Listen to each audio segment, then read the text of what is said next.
Yeah, we on. We had a wonderful chit chat. We're waiting for Jazzy, actually, everybody. Jazzy's gonna come in. We're live right now. Welcome to the Lance Scurv show. I don't know if you can hear me. I don't have my headphones on. How do I sound? I'm all right? Sound good? All right, good. And just do me a favor, turn my mic up a little bit from the other side. A little more. Yeah, that's good. That's good. That's real good.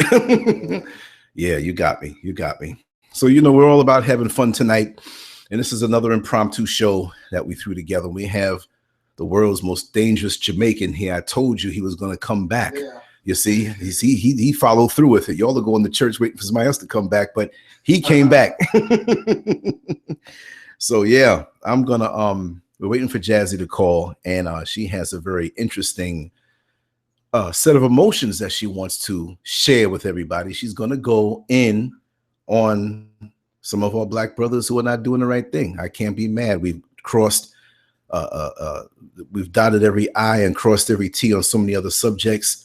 And tonight, she's going to have her night. She says she loves her black brothers. She always supports her black brothers. But tonight, they're going to get spanked big time. That's just the way it's going to be. So I'm going to go on. Pass me. I'm going to ask you to do a lot of things. Pass me that Cintiq paper with all the writing on it. Yeah. So as you can see, Jazz was like, listen, set it up. I said, okay, I'm going to set it up. I'm a man of my word. We're here. We don't have nothing to fear, but I kind of feel like that man who's waiting on the bus stop. What's the name of the show again? Oh, yeah, right. The bitter black bitch fed up coalition. Wow. Yeah, that's a t-shirt. Let me get some R. Kelly running on this. Oh, man. For real. Some R. Kelly background. When a woman's fed up. Oh, yeah, right? No, don't play it too loud. YouTube will pick it up, and they won't put the video because they say copyright infringement. I hate that. I can make these shows so dope. We can put some good music behind and just make it work. But you know how they are. They're like, can't even do it. We got to get somebody here who can sing. Okay, let's see me.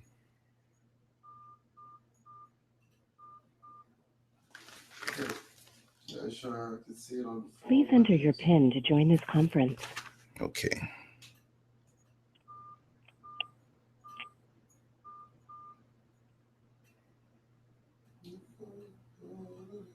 Please enter your PIN to join this conference. I got it. I've been trying to add the PIN in here. It's not behaving.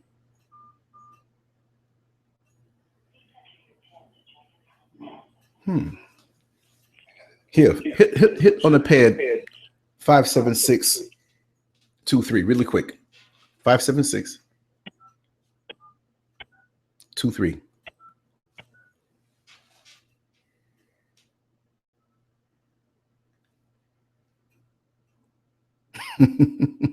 I'm being short-circuited by my own stuff. That's crazy. You know what? I know how to work around this. Listen, y'all who are watching, just bear with us. Jazzy's calling. You know how it goes. We're like that old truck that needs to warm up a little bit. So that's what it is. Okay, let me see. All right.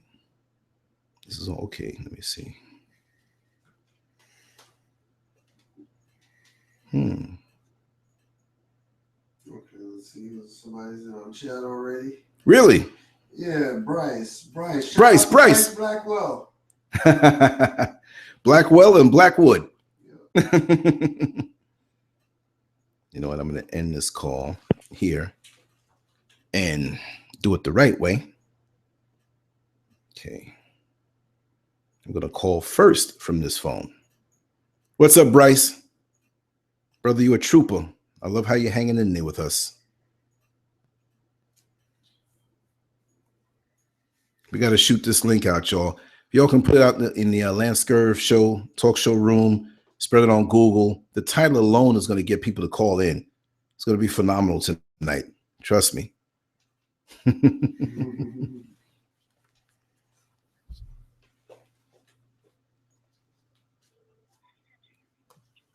Okay, we got this now.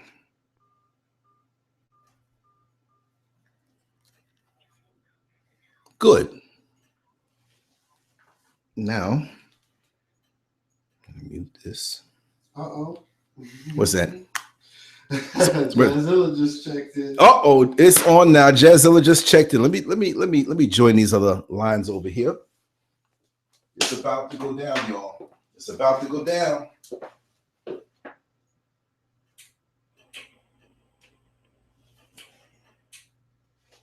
Okay. Why is it doing this?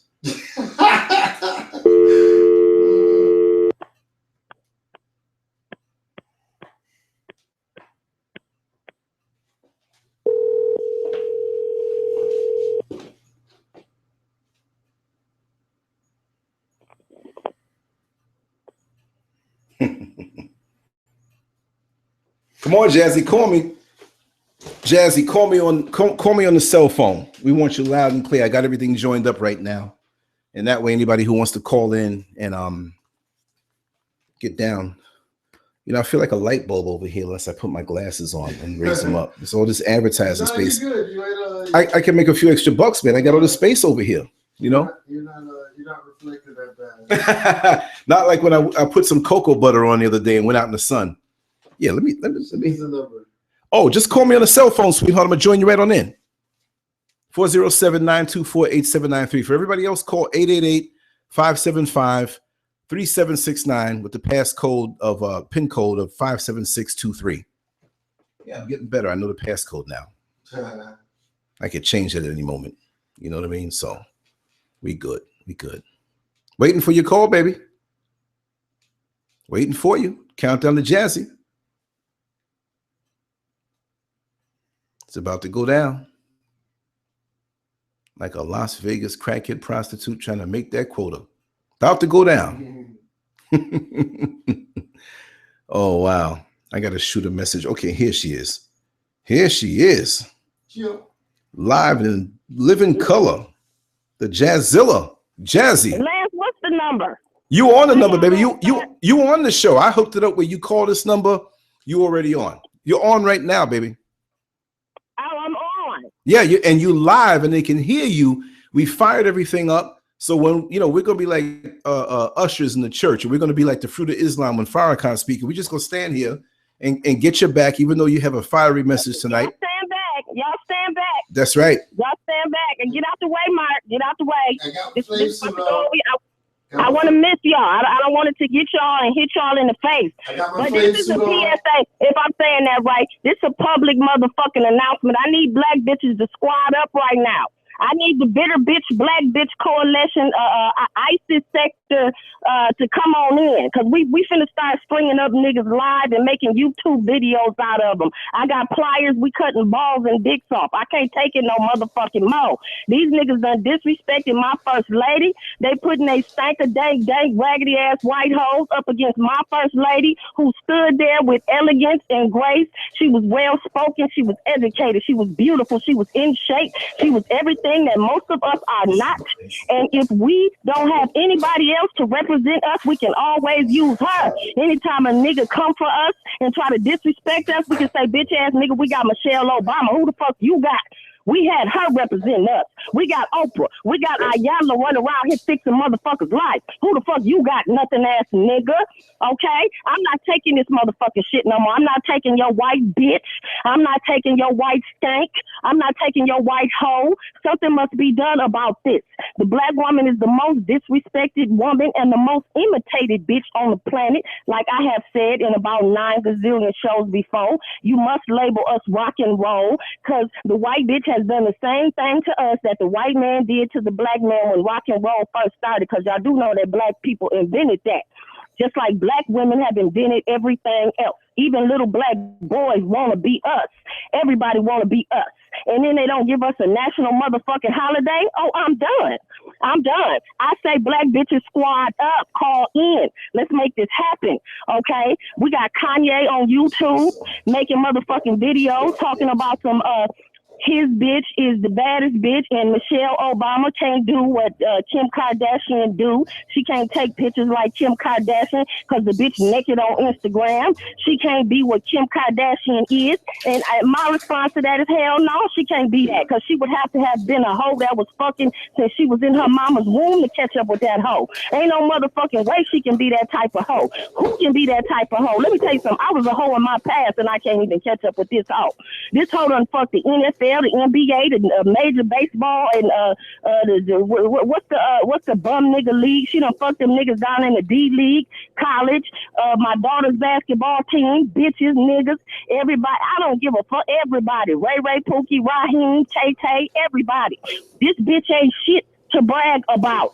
I wish my son would bring a stinker dang ass raggedy whole thought popper Mr. Potato Hair built bitch. Ain't nothing real on her motherfucking body. Anybody can go anywhere and get Tupperware body parts. We can all do that. What is great about this hoe? If your son come home with a Kardashian bitch called a ISIS bitter bitch section, the sector coalition, so we can string your stinking raggedy low life ass son up because he no longer needs to exist, bitch. We need to stop powering these niggas. We need to get rid of them. We need to make YouTube videos out of these motherfuckers. String them up in the middle of the fucking circle. You understand? For all to see. My baby could stand there with her phone and put it all on YouTube. She'll have it on there in the next 5 minutes. Somebody give me pliers while I cut the nigga dick and balls off and he bleed to death. Because, see, we ain't wasting no fire on no niggas. That's some bullshit. And I'm going to do it with my heels on. Yes, indeed. And my booty shorts. Because that's how we bringing it. That's how we bringing it. Ain't nobody wasting no fire on these niggas. That is crazy. We gonna burn barbecue and eat it. We ain't finna burn no motherfucking niggas wasting fire. No motherfucker. You finna die a dishonorable death the same way you live. You gonna die without your dick in your balls because you didn't have your dick when you was living, motherfucker. You might have used it and you might have fucked a bunch of bitches and made a bunch of babies and then blamed all 29 of the bitches who you got pregnant for getting pregnant. You low life piece of shit, nothing ass nigga. Oh, yo, let me tell you something. The ain't shit nigga pass, that's what we gonna burn. That's what the fuck we gonna burn in the fucking circle and with the fire and put it on YouTube. But we ain't wasting no fire on your motherfucking ass. You gonna stand there and you gonna bleed to death without your motherfucking dick. While I sit there and drink 4 shots of fucking tequila, dance around like a nigga with the fire and ISIS and post that shit up on YouTube, bitch, and start making a twerk video. Because I want you to go out watching me twerk because that's what y'all want to see a black bitch do. Want to be all up in the strip club throwing up dollars that you ain't motherfucking got when you know you ain't paid child support in forever. My 2 baby daddies still owe me goddamn child support and got the nerve to still talk shit 20 years later. Oh, I'm done this evening. I'm done, Miss Jack. Let me tell you something. Lance, yes. King Mott, I was prescribed 4 different medications. I have not taken one of them motherfuckers, and I think it's starting to affect me. I might need to take one because I am turning into something vicious right now because I can't take nothing that I have seen on the internet no more. I'm sick of these little coon, niggly, snappy, runaway slave, captured, beat the fuck down, ran away, and got caught again ass niggas. Sitting up, trying to make fun of black women, disrespecting black women, talking about us like we ain't shit. Listen up, motherfucker. You get to talk about one black bitch, and that's your rotten ass mama. You don't get to talk about me, my mama, my motherfucking grandmama, my children, my next door neighbor, nobody. You want to talk about a black bitch? Talk about your own self-hate and your own mama issues. And the reason when you look in the mirror, you hate your ugly ass. You don't get to call everybody else ugly. We don't want to hear no more you equating a black woman to a fucking animal.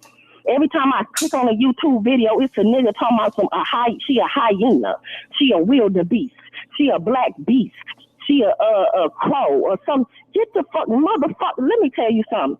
Let me tell you, if I don't look good, bitch ass nigga, you don't look good. You don't look good. You had to pass through me, bitch. You had to pass through me to even exist. So how dare you call the queen mother of this motherfucking earth the closest thing to God, and that would be a black woman. Yes, a black woman. I ain't even include. This ain't white bitch. This ain't their moment. White bitches, this ain't your moment. Goddamn it, this our moment tonight. White people, because you know white people always got to be included in something. They get in their feelings if you don't include them. Fuck that. This about black bitches this evening. This about black bitches this evening. I am so in my feelings right now, Lance. I can't even talk and think straight. Because when I saw that video with Kanye, I couldn't even sleep last night. How dare he put that raggedy white bitch and compare her to that woman who stood there and she was just so beautiful. I'm sorry. Let it all out, baby. We understand you going in and it's emotional and you speaking nothing but 100% truth. And then nobody had nothing to say. That made sense to y'all that he set up. It's one thing, you know, to come for me. Because you know what? Sometimes I ain't shit. So I jump in the ain't shit pile every now and then, my damn self. Sometimes I have not lived up to the woman that I should have been. But how are you going to bring your build-a-bitch Tupperware hoe who done fucked everybody? And I bet you my daddy hit that too, Lance. My brother hit it. I bet you both of my nephews hit it. I bet you Mark done hit it. Lance, I bet you on the low you fucked Kim Kardashian. You just ain't telling nobody. I think I hit a mama 25 years ago. I'm just playing. I'm gonna get the truth up out of you, Lance. But how dare he bring that stinking pussy? What did you hear Ray J? Did you hear Ray J talk about how bad that bitch pussy smelled? Did you hear him? Oh God!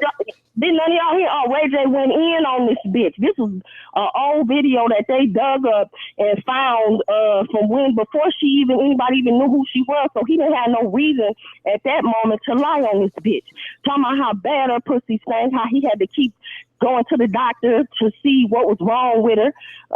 And you know ain't nothing changed because you know when white women get when they start sweating or their pussy get wet and it's concretion. So you know what, I done had a few white bitches myself, so I'm gonna tell you what I know. All right, them bitches smell like old bologna that done set around and mildewed over the course of time, and that's how the fuck they smell. They don't have natural juices like black bitches do. They don't smell like berries and Fruit Loops like we do when we get all moist and shit. We smelling like natural oil. We smell like Cinnamon Toast Crunch. Them bitches smell like fucking old ass oatmeal without sugar and honey in it. Ain't nothing sweet about them hoes. Get the fuck out of here. And you so happy and excited because you done fucking got this old stanker dank pregnant twice. Don't forget that this bitch was married to another motherfucker while she was pregnant with you supposedly. But them kids don't even look like you. Them kids don't even look like Kanye. I say that we get Kanye first. I fuck around, have my family in Kankakee, Illinois, grab that raggedy motherfucker because I'm sick of him. Fuck trading him. We need the bitter bitch, mad, pissed off nigga bitch coalition, the ISIS section. I need y'all to get on this phone this evening. I don't need no motherfuckers calling me and talking about some, we need to love the black man. No, bitch, fuck you.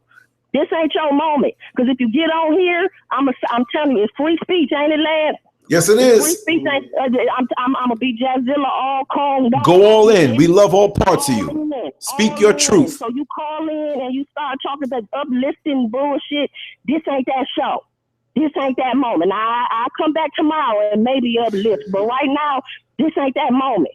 Because all black bitches is getting is kicked the fuck down, knocked down, and I'm tired of it. Blame for every fucking thing. This has got to end, and it's gonna end. Goddamn me, because don't see, I'm on the phone now and I'm just talking. But don't think this ain't a thought in my motherfucking head. Don't think the Honorable Elijah Muhammad didn't teach you this. Don't think Malcolm X didn't teach you this years ago.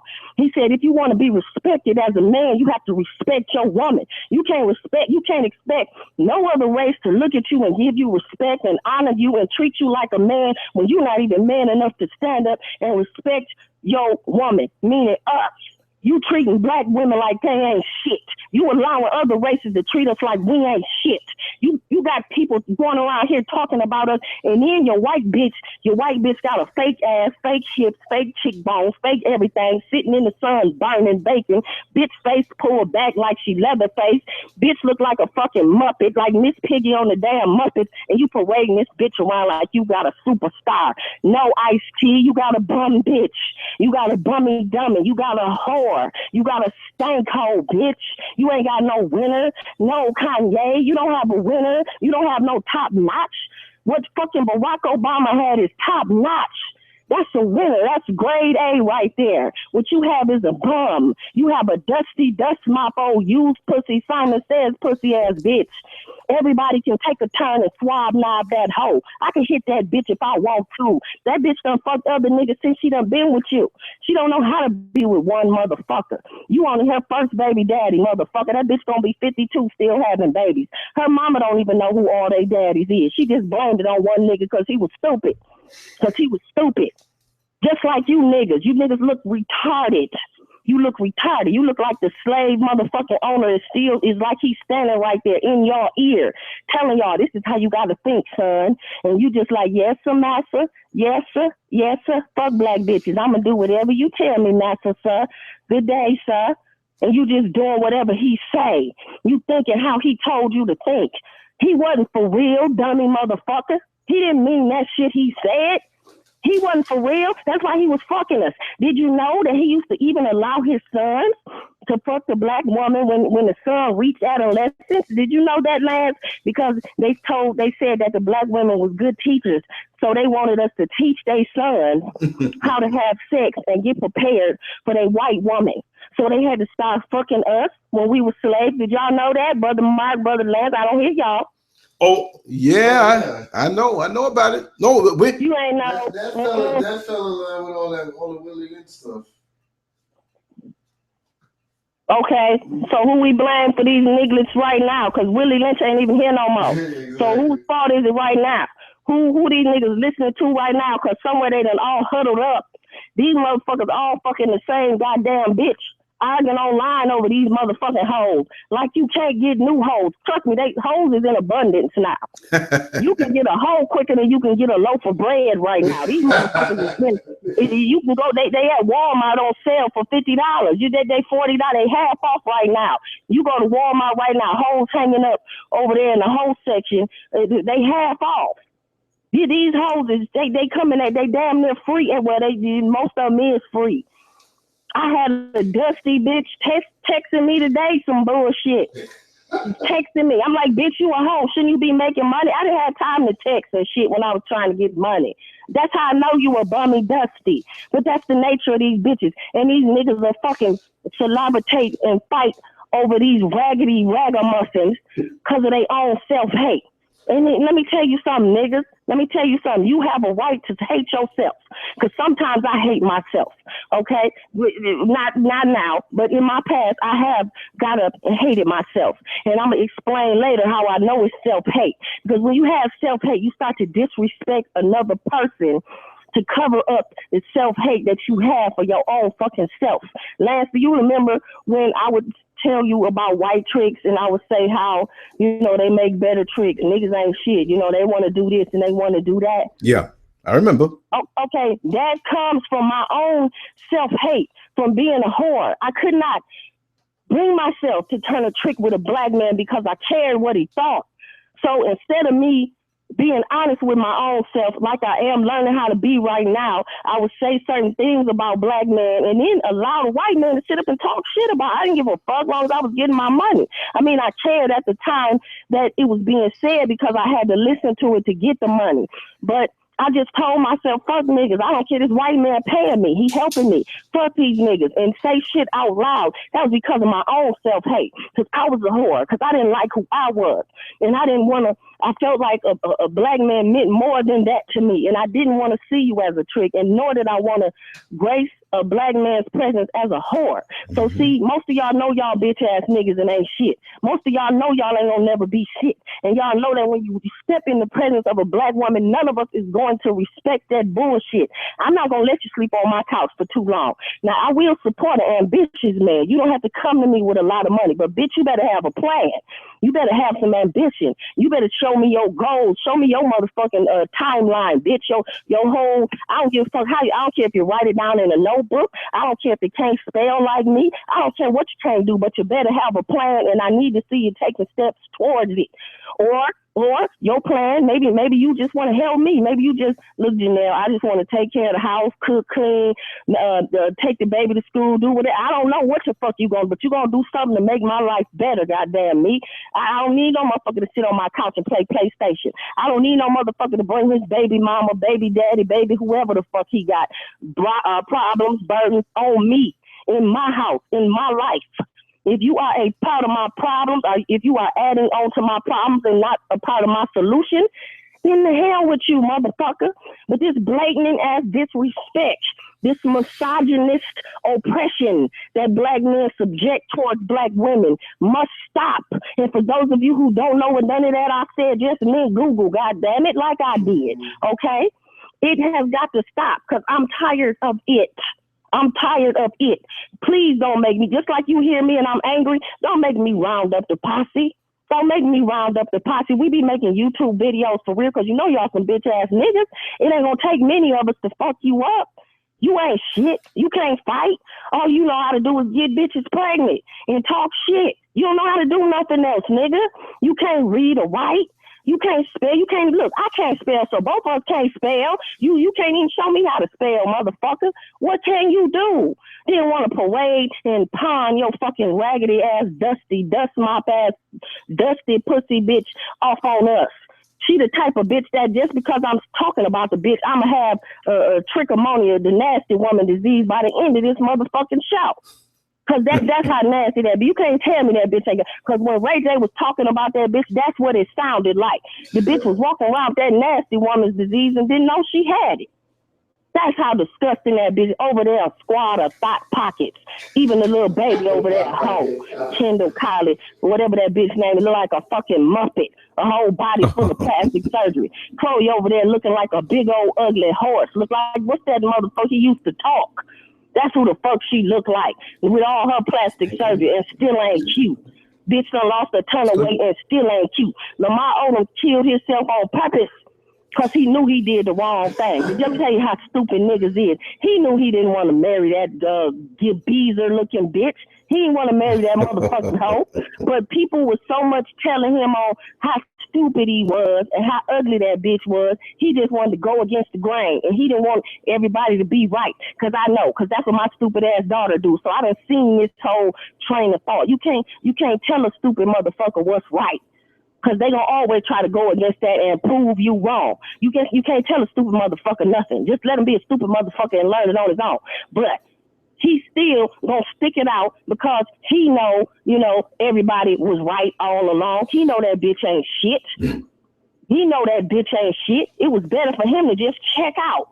Because let me tell you something. Chloe signed some type of shit, Lance. I don't remember. I remember when they first got married. That shit was already set up to where if they got a divorce or anything, no matter how quick it was, because in LA they get the mostest over there. Mm-hmm. She was gonna get some certain kind of a lot of money every month. She was automatically gonna get front row tickets at the Lakers game for her and all her family and friends and everybody, and just it was dumb. Just the shit that it was already on there, and for this doofball motherfucker to sign off on that, something ain't right. Something ain't right. But then you leave your little black baby with the black baby mama out there hanging. You leave her hanging, raggedy motherfucker. You leave her hanging, and then you want us to accept your white hoe. Got the nerve to compare that nasty thought, just stinking pussy. I can smell that bitch pussy from right here, talking about her. Because it's making my nose twirl up and I ain't even doing nothing. That bitch spirit, that fucking spirit of her pussy just all over the world. Little girls trying to be her, looking up to her. Lawrence Fishburne's daughter feeling bad about herself. Talking about, I'm going to make a sex tape. Look what it did for Kim Kardashian. Darling. You had a way better chance than Kim Kardashian ever had. Your father wasn't trying to pimp you, and neither was your mother. Kim Kardashian had a pimp for a mother. That wasn't her idea. That sex tape was planned. And the mama knew she was too old and over the hill to take that route. Her whole moment came and went. See, you only get one whole moment. You don't get to keep going. Her whole moment came. So she had to use all her daughters. And that's why she keep it going. Because, see, the older they get, they fall off. They fall off. Now she training the little one, see, because the other one actually smart and got real talent. So, people bored with her. So she taking the little one who ain't got no talent and turning her into Kim Kardashian. The bitch plastic surgery up. All she do is Instagram, Snapchat all fucking day. And I mean all day. All day. She Snapchat so much she got a YouTube channel with just her Snapchat. So you ain't even gotta go to Snapchat to see this hoe. You don't even got to go to, she on Snapchat. All the rappers talking about they hitting her off. But then this nigga hit on dissed his own fucking baby mama, his own family. He left her for this stanker, dank ass little tiny tot baby pussy ass bitch who still done fucking fuck every rapper he fucking know, got other rappers shouting a bitch out in a song, but he willing to disrespect Black China, who is black, who say she about to go by Angela Kardashian like a big dummy. I mean, I don't get the whole movement, but whatever bitch, whatever it take for you to heal, whatever it take for you to stick your middle finger up at this nothing ass nigga, I'm with you. Because how dare this motherfucker disrespect you for that bitch? She a better woman than me. Because I promise you, Kendall would have been cut the fuck up in the alley some motherfucking where. If that was my baby daddy. And that motherfucker be missing. Yes, indeed. Because I'd have had my brother with the twitching eye run up on that motherfucker. He would never know what hit him. But both of them motherfuckers been missing. You ain't finna have me walking around Hollywood, everybody laughing at me. No. Well, not this evening. about to be his baby's uncle, so the way how it's working out. Because she's with a Kardashian, he's with a Kardashian. Tiger about to be the uncle of his Oh damn. What you say, Mike? Tiger about to be the uncle of his baby. Because she gonna be with a Kardashian and he with a Kardashian, and they in the family. He ain't even with a Kardashian. That's the point I don't get to Tigger with a Jenner. He ain't even with a Kardashian. Yeah, with a Jenner, yeah. You technically, yeah, you're right about that. And she should have that motherfucker baby. Because, baby, anyway, they all look stupid. They all look dumb as fuck. But Tigger look the dumbest. Because how you going to leave your baby mama out there, allow this family of nothing-ass motherfuckers to sit up and talk shit about her? Spend all your money. This is what this nigga did here. This nigga spent all his money, bought this bitch a house and a Lamborghini. And now they say he tried to buy a house in the same neighborhood because she put him out of the house that he bought for her. He tried to buy a house and couldn't get it because he didn't have enough money. He don't have no money. Well, so this nigga doing shows all over, killing himself, trying to maintain, trying to take care of this nothing-ass, nobody-ass bitch who done already fucked all the little nigga with the ASAP Ferg, ASAP somebody. She yelling, shouting out Future, all kind of shit. Everybody done fuck Future. Shit. Who the fuck is a Tigger? She don't want him.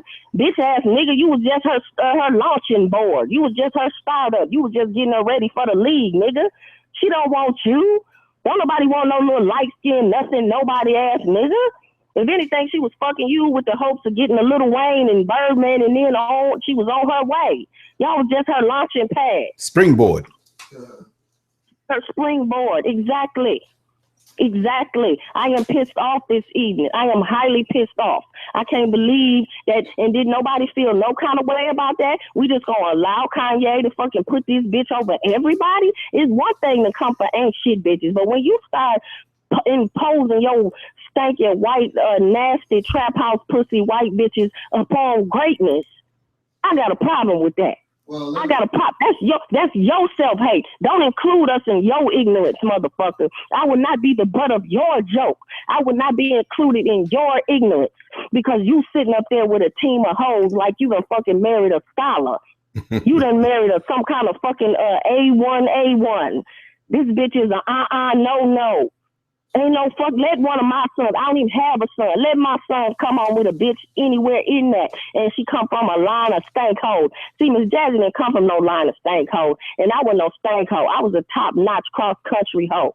Let's get that corrected, okay? That bitch come from a family of hoes. See, that's her pedigree. Your pedigree is who you are and what separates you from the rest of the world. Your legacy is what you leave behind. That would be your children, okay? My pedigree is real, darling. My mother, grandmama, Selma, Alabama. My birth mother, Head Shunny. See, real shit. Nobody was a whore. I just decided to quit my goddamn job from the sexual abuse I suffered and said I was going to go choose a pimp. You know, because I feel that's the only way a smart hoe gonna get anywhere. You gotta choose a pimp. You gotta get some ism.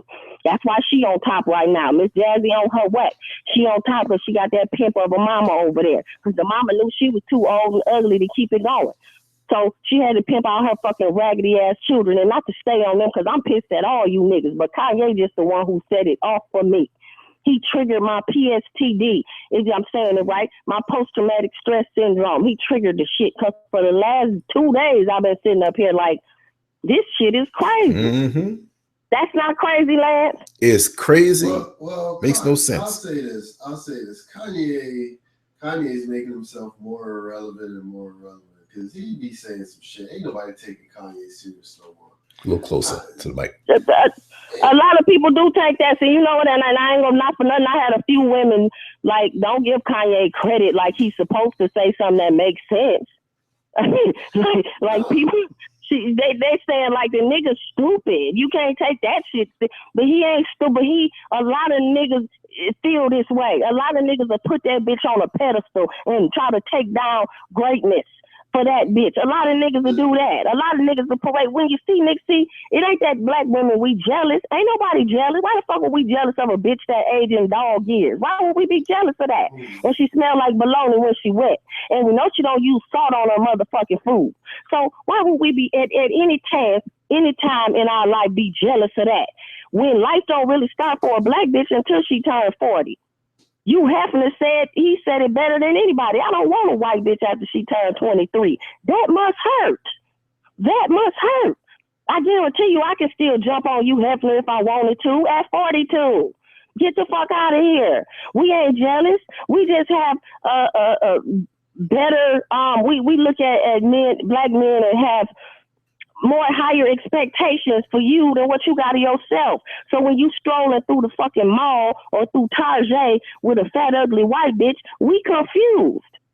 We confused because when we go picking white men, we take our time and we get a rich one and we get one that's going to take care of shit that you didn't. So we a little bit confused. We expect you to do the same shit. We expect you to get top of the line. And you don't. You let us down every fucking time. Every time, and then try to disrespect us and push this raggedy, ragdoll ass stank pussy cow bitch on us. Like we supposed to not only accept this bitch, but we supposed to salute this hoe like she the queen or some shit. We supposed to bow down. This bitch a white Beyonce. We supposed to just all get out the way and let this bitch walk through. Ain't nobody finna let this fat nothing ass bitch walk through nothing. She can't even come to my barbecue. I ain't got time for these hoes off beat, fucking up all four of the electric slides. Can't do the Soul Train line properly. Don't bring no food. Don't bring no soda. Don't bring no liquor. Don't bring no tater salad. And if they do bring tater salad, that shit ain't got no salt, no pepper, no nothing. They can't fry chicken properly. The shit is pink in the middle, and sometimes it's bloody. So why the fuck? How you gonna make us accept your fucking white bitch? Because you feel the need and your own self-hate, and you don't want little black children because you embarrassed and people told you was ugly your whole life. People didn't tell me I was ugly my whole life. I ain't saying I ain't never heard it a time or two when I was little, but hey, you don't pay attention. You didn't pay attention. All old folks said everybody was ugly when they was little back then. But you've been told that your whole life. Kanye ugly now. I don't see the cute now. I mean, y'all men and everything. But do y'all see some handsome in this motherfucker? Because I could just be angry and just saying I don't like it. But I don't see no handsome over there. I don't see he look weird to me. I ain't got no comment on that. I think Kanye look like a pufferfish. Oh. What did he say? He said he thinks Kanye looks like a pufferfish. Like a pufferfish. I know, with them weird ass cheeks, exactly. Looking all retarded. He got that one eye that looks like it's going one way and shit, and then he make that stupid face and that stupid grin. Oh man, I just want to hit Kanye in his motherfucking face. That's what I'm saying. Squad up. I don't even know where the bitches at. Why ain't nobody calling in, Lance? Where they at? Hey, listen, y'all, call in 888-575-3769. 888-575-3769. PIN code 57623. Again, the number is 888-575-3769. pin number 57623. It better be 23. Hold on. Yeah, 57623. No problem. Text me at 407-924-8793 if you have any problems. Got the phone right here. Checking all messages. 407-924-8793. Not a problem. We're gonna keep on rolling. You want to roll, sweetheart? I'm you know, even my own situation, Lance, when I was here, and I don't mean to bring it back up, but you know what? I ain't motherfucking over it. I ain't motherfucking over, because I ain't the only black woman who has had something similar to them happen from a black man. From a black man, we are the most abused. We are the highest percentage suffering domestic abuse from black men, not necessarily our lovers, just a man, just a nigga. Want to take your frustration out on us. What are we doing to you, black man? Let me know. Call in so we can stop doing it, because you acting a motherfucking fool right now. What's the problem? We not the enemy, nigga. We not your enemy. We trying to be on your side. What is the problem? I'm down here in Arizona. When I got here, abused by one nigga, had to go to a domestic, I had to leave my place, my job, everything. Go to a domestic violence shelter, get there, suffer a mental breakdown, told everybody that worked there. One motherfucker who worked there in particular, Bookie, B Rocker over there, Brian Ali Matthews, him, that nigga, yes, he worked there, and had the nerve to then see me suffering and abuse me even more physically and mentally, and eventually traffic me completely out of my mind. I could have been killed, anything. This man didn't give a fuck, took my money. Then I find out later on he giving it to some nothing ass, nobody ass white bitch. When I say she nothing, the bitch wasn't shit. She wore cut off shorts. She was a bum, didn't have custody of her kids, but she had that EBT card. That rules down here. But Miss Jazzy, even in the shelter, I had a full-time job. Then got another job on top of the first 4 times. I had a night job working at the airport scrubbing toilets and floors, goddamn me. But it was 2 full-time jobs. I had found a house, a 3-bedroom townhouse, just me and my young daughter. No welfare, no food stamps, no nothing. Still fighting through what I was going through. Still dealing with this nigga, not knowing what is mentally wrong with me, because everybody turned on me. Even the counselor that I was trying to see, the treatment I was trying to get, they wanted to put me in a hospital. They wanted to put me in this facility, that facility, thinking they trying to help me when they weren't. They just wanted to get me out of the way, wanted me to shut my mouth. They was trying to protect this motherfucker, even though he had a case against him. I had girls try to come to my house and fight me, all kind of shit.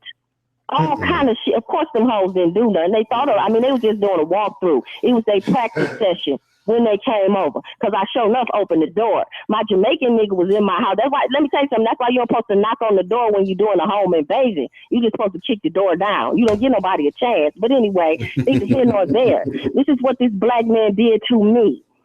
He didn't care if it was going to make my life worse. He didn't care about my children that I had to feed. He didn't care. And get this nigga, Brian Ali Matthews, Bookie over there, B Rocker. Yes, tweet him right now at Bookie_music. Bookie, BOOKIE, music, MUSIC. Yes, tweet him and tell him he ain't shit. Tweet him and tell him the Black Bitter Bitch Coalition of ISIS, we looking for you, nigga. We looking for you. We gonna make a YouTube video out of you, bitch ass, pussy, pop tart, orthopedic pillow ass nigga. Yes, we coming for you. We coming for you. This nigga got a portrait of Elijah Muhammad on his motherfucking arm, on his forearm, for the world to see. When he don't even fuck with black bitches. His sisters sending me messages talking about he wouldn't fuck with you because you black and ugly.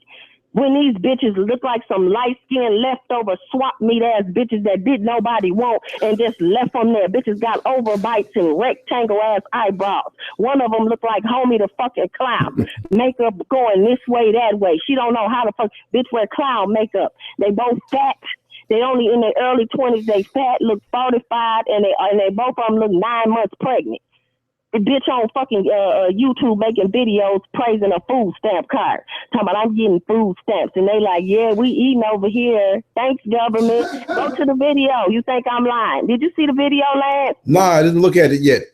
It's on my Instagram. It's on a couple of my Instagram page. I want the world to see. The people think I'm making this shit up about these hoes out here. Blow them up. These hoes got a video on YouTube bigging up food stamps. When ain't now one of them even got kids. Wow. They don't even have children.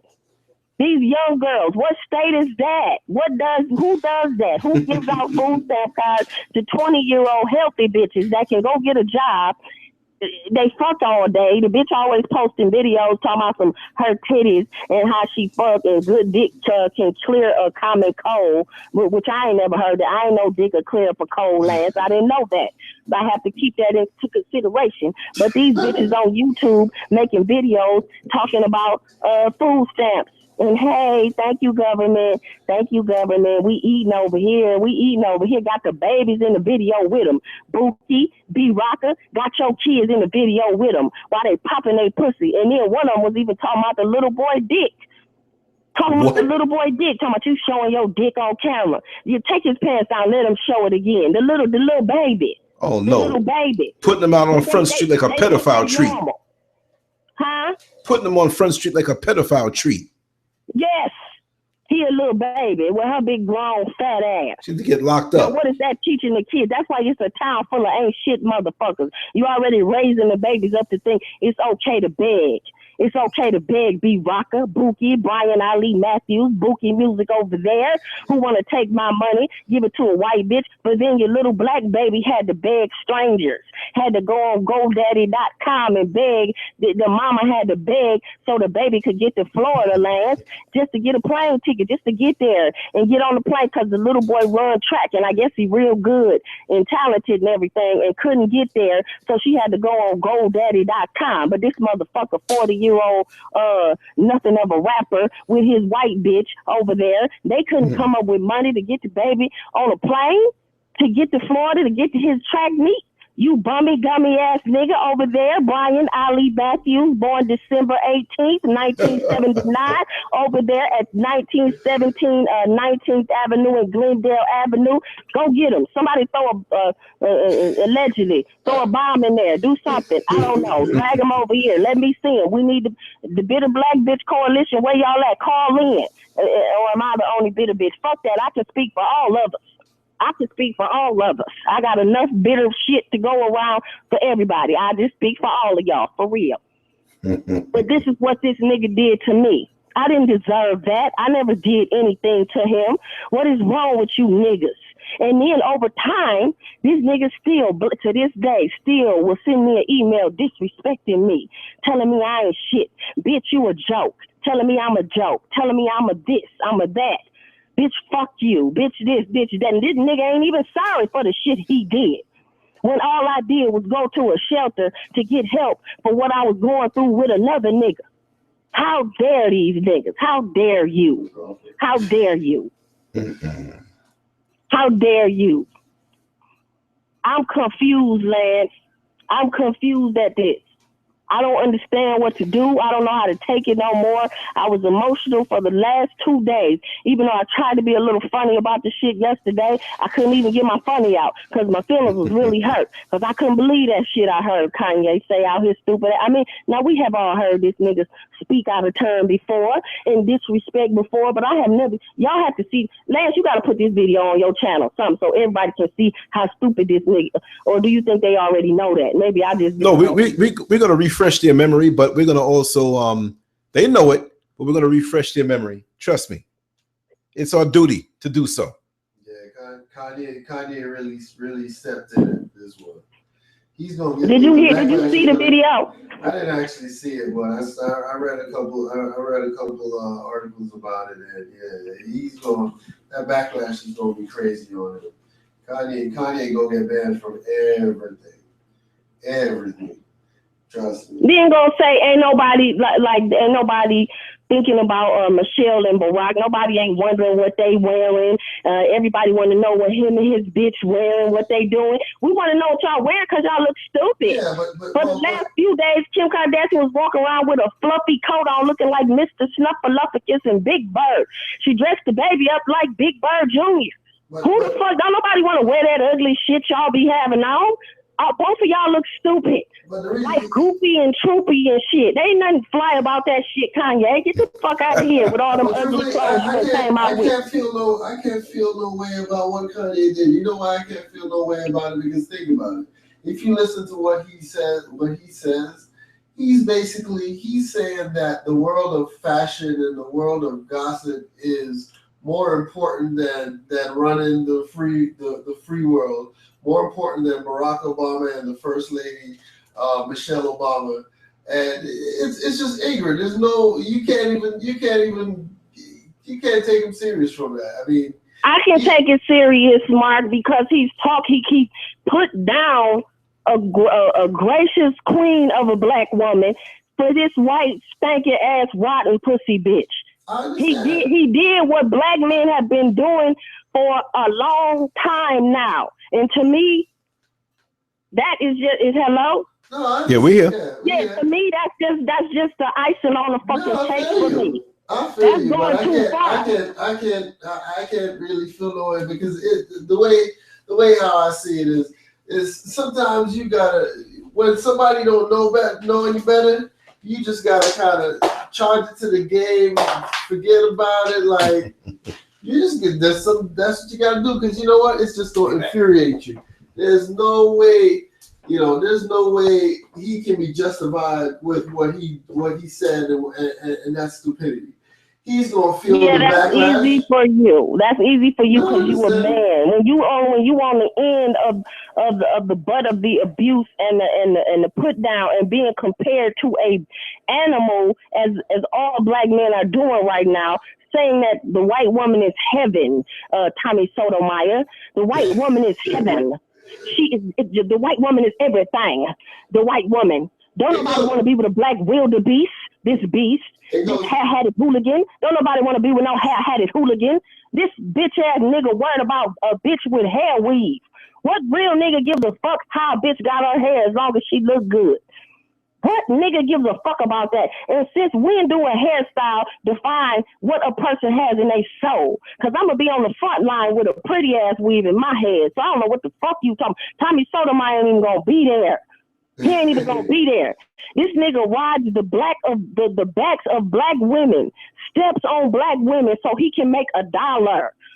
Because he don't feel that way, because every other video, if you check it, the motherfucker talking about how he got rejected by a black woman. I tried to take a black woman out, and she wouldn't. She rejected me. You see how the black bitch do? Fuck that black bitch. Yes, motherfucker, because why would we want to go out with you? You don't pay your child support. You ain't been in jail 3-4 times for domestic violence. Why the fuck would somebody want to go somewhere with your rag? And you're ugly. You can't be ugly, mediocre, and kind of broke, and sit up and talk about black bitches all day. You got us fucked up and want to talk about hair weave. When hair weave is $1 billion industry, you think black women supporting it is us? Yes, all 12 of us. Yes, Tommy. Then we done made it $1 billion bid. Give the Negro, please. Y'all favorite, the Kardashians, all of them got their own fucking hair weave lines. Them bitches walk around with a head full of hair weave, a body full of plastic surgeries, everything fake. They got batteries in their back because they ain't nothing real. But you got to put batteries, the AAA batteries in them hoes. You got to put nigga dick in them for them to move. They Stepford hoes, like Stepford wives, but Stepford hoes. Yeah, they Stepford hoes. They ain't even real. That's a good one, Mark. That's a good one. Because that explains them to a T. That's exactly what they is. Flip the switch and program them. You put in that whole Microsoft program in it. Microsoft got that whole Word program. You just slide that bitch in. That bitch will be every kind of hoe you want her to be. Show that ass on Instagram 2.0, right? That's it. That's crazy, man. That shit is crazy. I know Kanye, he on something else. I was infuriated when I heard about this. I was like, I was wondering what you had to talk about. And I see for real now. I understand. I totally understand. I'm in my feelings. I totally understand. I'm in my feelings. I totally understand. I'm at a loss for words. This shit really has my heart because it ain't just Kanye. I'm just using him as the forefront stupid nigga because he like you know, the king of stupid right now for the shit he said, but this has been going on for a while, and I'm not going to take it no more. Black women, we got to, come on, we need to stick together. We need to stand up against these niggas right now because they going to keep going. They stupid. They ignorant, you know? Sometimes it takes us getting together to teach them like this is wrong. This is how, because apparently whatever Malcolm X and them said and tried to teach, that never registered. So now we got to take our power back because these motherfuckers is being ridiculous. You putting us up against bums and then stepping on us. You stepping on us for bum bitches because of your own self-hate. And I don't appreciate it. I don't appreciate it no more. I'm not taking no more of your abuse. I'm not taking no more of your disrespect. Brian Ali Matthews was the last one. See, on my spoken word show, Lance, that's the name of my poetry. He was the last one. My first poem that I'm gonna do on your show is dope. I can't wait to the spoken word show. Leo the Lion is calling, mama. Where you at? Where you at?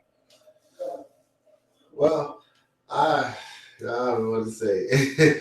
I think we as a people between the black women and black men, I don't think we want to get along because don't you turn this into a weed, Mark? This ain't no weed. No niggas is fucked up right. No, I want to get along. I want to be a better me so that I can. I want to get along. But that's you, Jazzy. There's some women that don't care. There's some black women that do the same thing. But this ain't no moment, right? This ain't the Some Black Women show. It's more of a problem with black men. And if you keep doing that, we can't give niggas an ain't shit pass no more. We can't do it. Y'all the foundation. We look up to y'all. Y'all the foundation. If you constantly kicking me when I'm down, how can I get up and be anything but a bitch that's downtrodden, but a bitch that's destitute? I can't get up if I keep getting kicked. Let's talk about them niggas. It's not right. I'm not somebody that has done anything to any of these men. What did Michelle Obama do to be the butt of Kanye's joke? Nothing.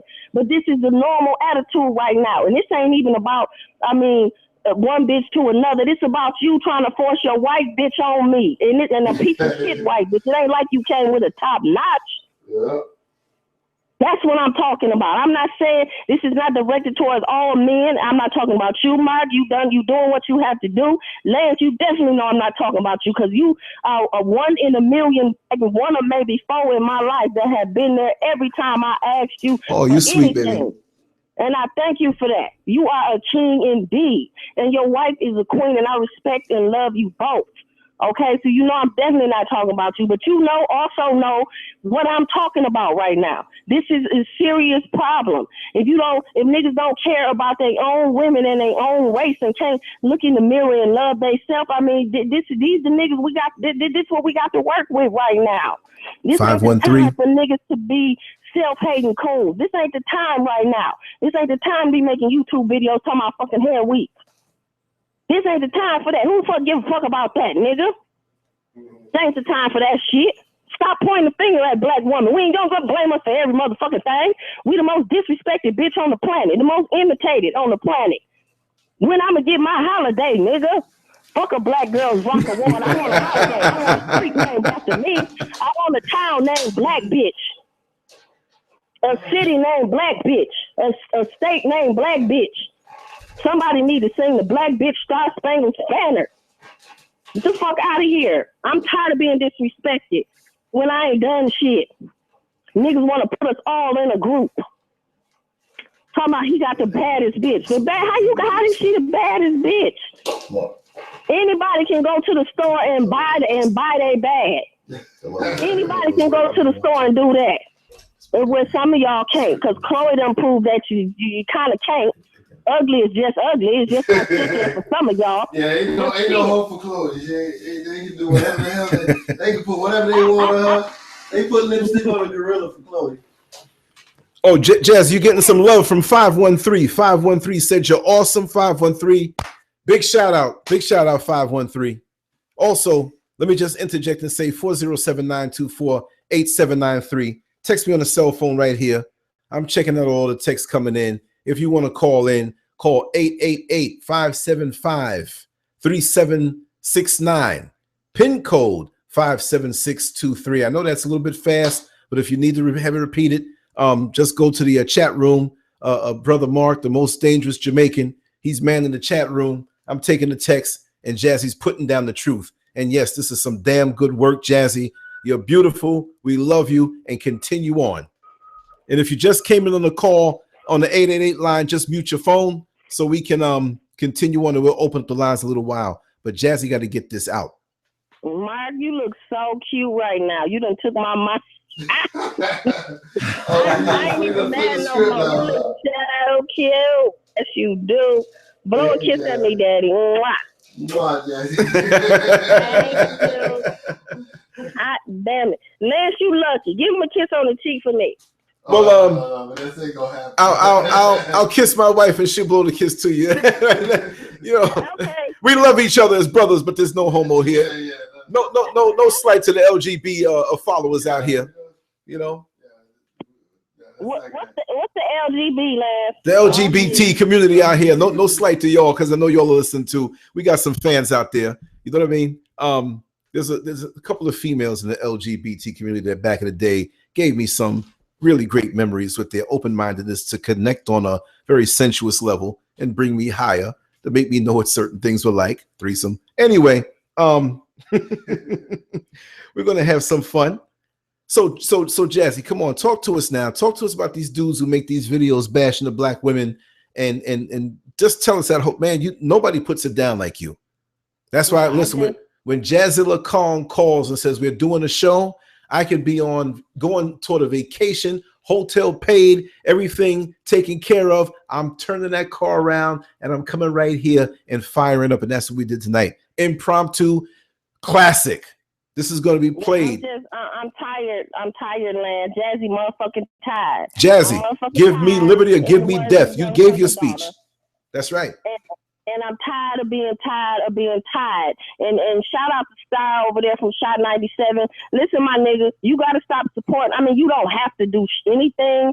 But you kind of support Tommy Sotomayor a little too heavy. And I get Star, because, you know, he does have a beautiful white mother and all of that there. It's not the same scenario of what I'm saying right now, because let me clear up about myself. I have dated white men, so I'm not saying, you know, everybody should stick to their race and you should this and that. No, that's bullshit. You find love wherever you find it, however you can get it. Love shouldn't come in the form of a color, a race, a religion, any of that. However you find love, that's how you find it. What I'm saying is, if you date outside of your race, you do not then disrespect and make a black woman the butt of your ignorance. That is your self-hate, nigga. That's self-hate. That has nothing to do with love. That ain't even you. That you just wanted to be with it. You didn't give a fuck who the bitch was. Because if you did, you would have, trust me, your pickings would have been a little bit more thorough than that. You wouldn't have felt like you had something great by marrying a skank hoe. Not a reformed hoe, not a hoe who has turned her life around, not a hoe who can say I have a hoe past, not a bitch who can say I have hoe moments. This bitch is currently a hoe. Last week she was a hoe. Next week she gonna be a hoe. When she dies, she gonna be in her grave still being a hoe. Her spirit gonna live on and still be a hoe. Her children, Lord, let's pray that they don't be hoes. But so far, her entire family, her pedigree, her leg, everything, just hoe. Just hoe. That's all you can say about this bitch. Now, I'm not no hater. She is beautiful, even with all the plastic surgery. Because let me tell you something. It's already proven. Some of y'all can go get all the plastic surgery she got, and you're still not going to look like that. But that don't mean she great. That don't mean nothing good about this bitch. That don't mean make this build the bitch your fucking wife.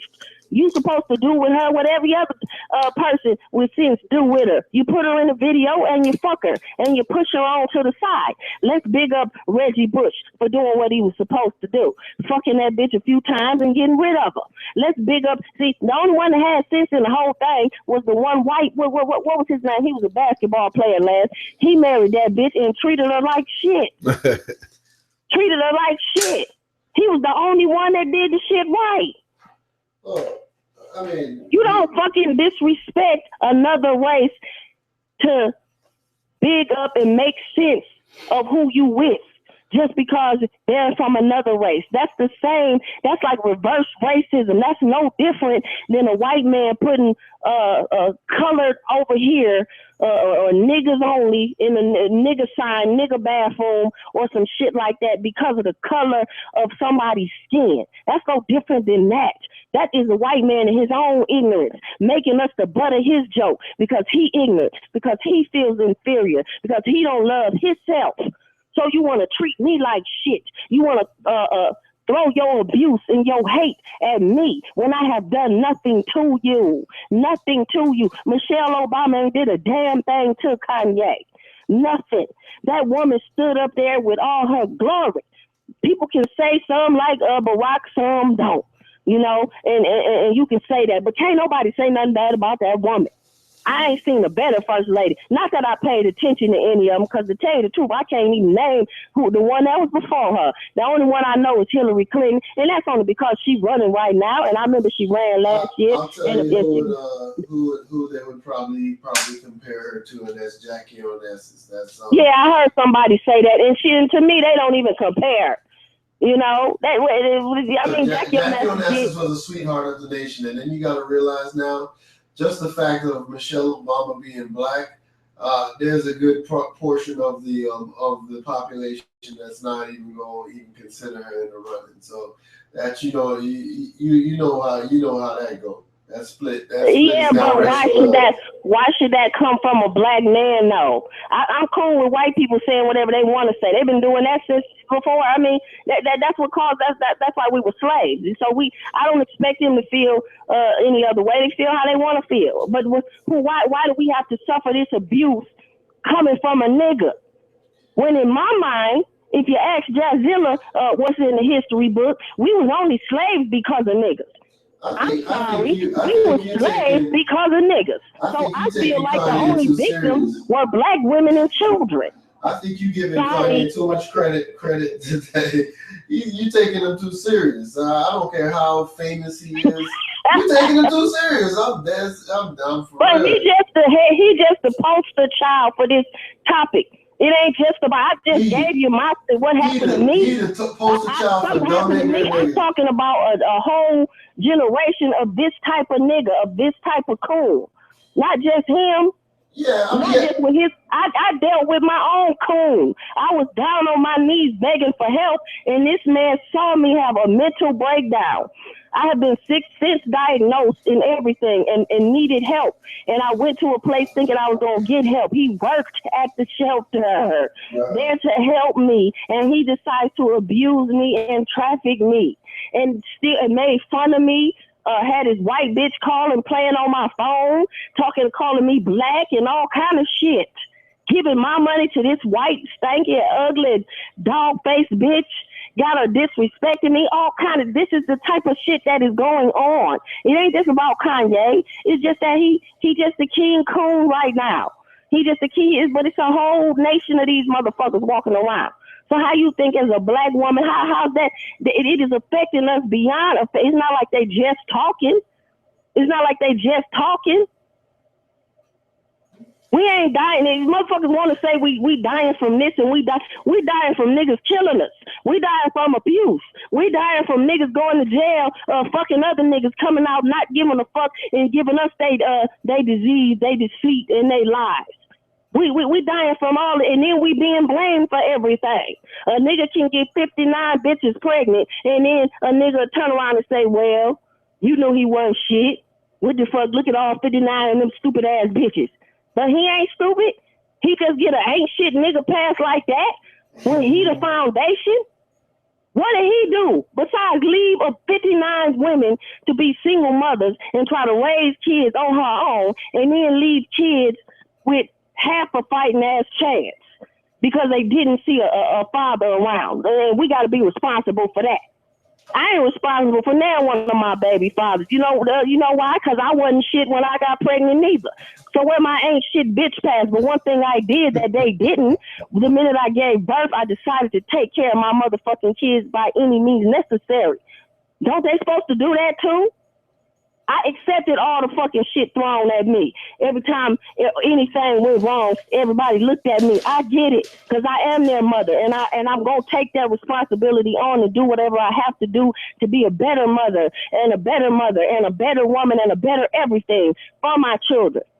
Their opinion right now is kind of the only ones I give a fuck about and people I care about. But them two little girls right there, I'm going to die trying to make it right. Yes. Wherever I feel like I messed up at, I'm going to die trying to fix that. I don't know about everything else, man, but I'm going to die trying to get that shit right. Because I brought them little girls in this world. But that still don't excuse they shitty piece of shit ass, nothing ass fathers just because they decided to have babies all over the damn place. And they decide, you heard Snooki, Lance. Even this nigga in jail still making excuses and blaming every fucking body. He don't feel he did nothing. In his mind, it's like, I was a pimp. They knew I was a pimp, so I get to do ain't shit and be shitty. No, you don't, nigga.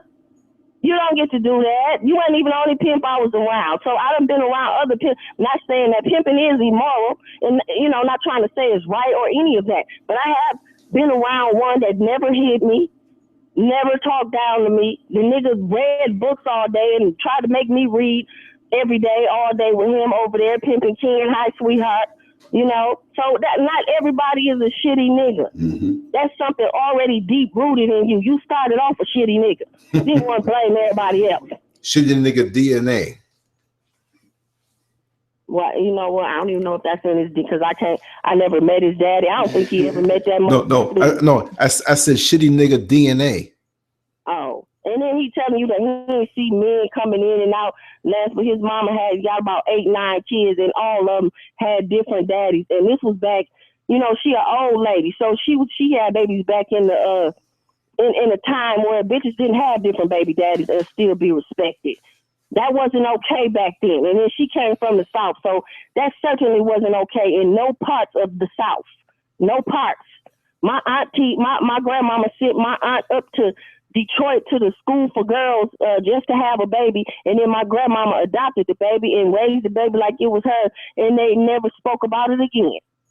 Wow. My aunt never had to say she had a baby. And then my aunt went back to Selma, Alabama like she ain't even had no kids. Well, one of the problems nowadays is political correctness. You can't shame nobody for nothing no more. So that's what it is now. So nobody has any shame. Everybody does whatever they want to do in front of all eyes to see. So you don't have to worry about somebody going and hiding a baby because it doesn't look right to the community.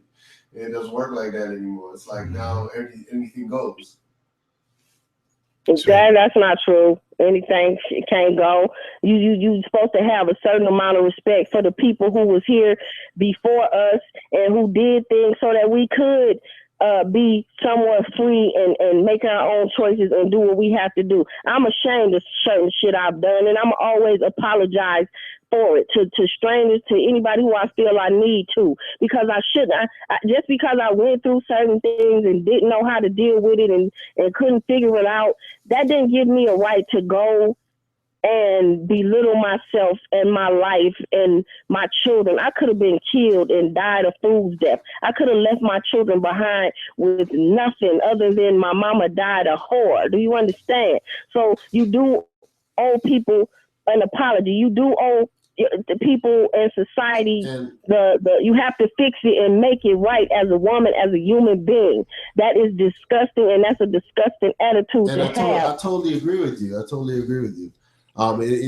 But that's that's people like us. We have that in us, but people nowadays coming up, it's like there's no shame. Nobody gets shamed for anything they do. Everything is like, okay, well, it happened.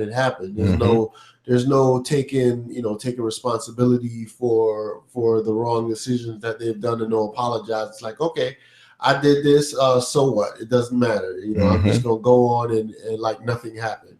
And our generation, we don't see it like that. We had to be accountable for everything we do, and we have to take responsibility. But nowadays, it's not like that. We're unshockable these days. No, we're unshockable these days. There's so much on on television that is numbing us. There's so much up on the internet that's numbing us that we as adults, we can filter it, but the young folks can't filter it. We came up in a time of normalcy in our age groups. We got the last of it. But right now, that trash that we see is the new normal. This is normal for the younger kids. And so therefore, the things that are going on, it's you can't shock them. And I can't believe it. A young lady had answered one of my videos, the show I did earlier, in the comment section. She says, "Oh, I was so through with you when you said that television was the mind control box. It was a mind control a tool."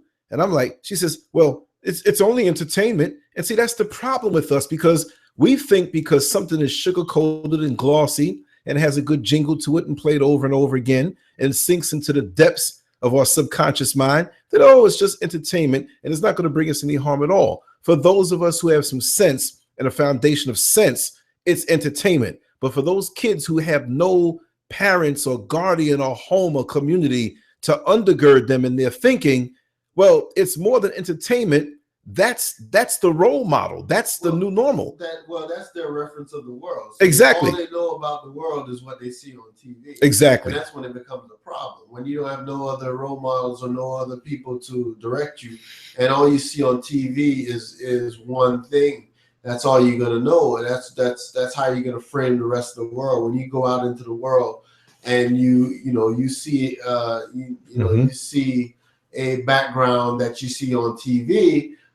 You're gonna think you need to act the way in that environment that you see other people on TV acting, because that's your frame of reference to life. That's right. And once TV is all that to you, and you don't have anybody else to guide you in the right way, you're just gonna do whatever you've seen, and that's where it becomes a problem.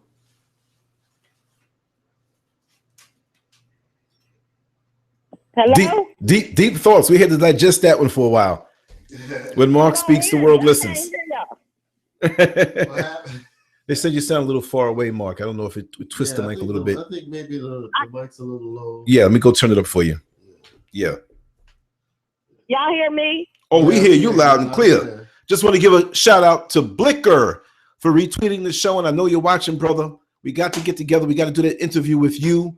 When you get a chance, 407-924-8793. Text me your number. Text me your number, because these phones always mess up on me and clear everything off. And if you haven't heard from me in a long time, that's what happened. 407-924-8793. I'm loving the text messages coming in. Keep it coming in. Y'all don't listen to Lance about his phones messing up. Lance got burners. He running through phones. He got stalkers. He got stalkers out there. He got people from Black Planet trying to get at him. He got burners. He's flipping phones. That's blowing me up. Yeah, for real. Look at it this way. Right? I got a couple over there. I got two over here. I got this one over here. The tablet, the computers. Lance got Kevin Gates going on, talking about he got two phones. They think I'm a drug dealer sometimes when they see me. It's like, this guy. One for the connect, one for the load.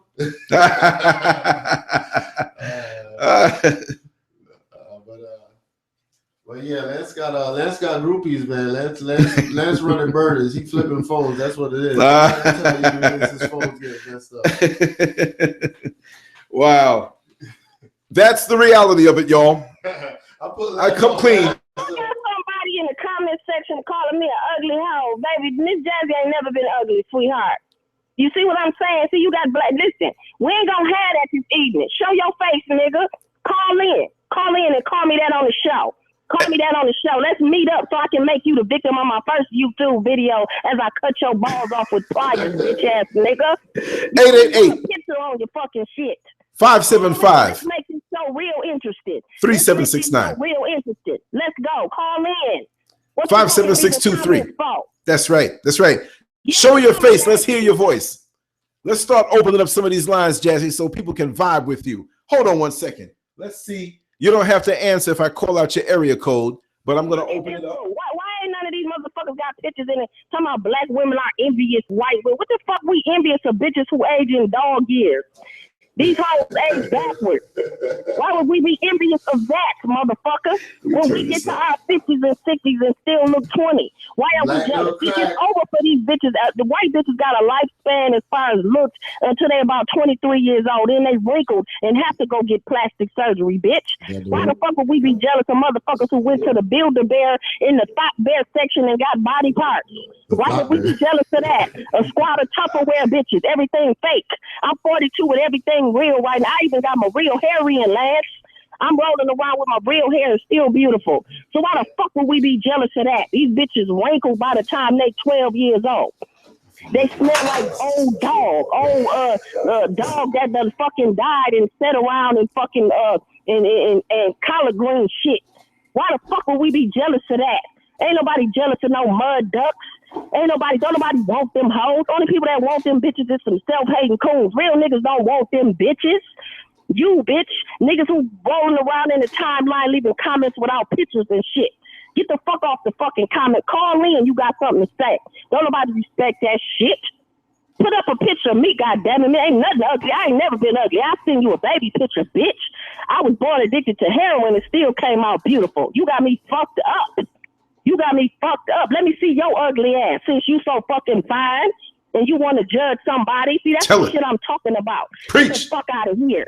Get the fuck out of here. I don't have to go to Build-A-Bear and build the bear up and stuffing my body up.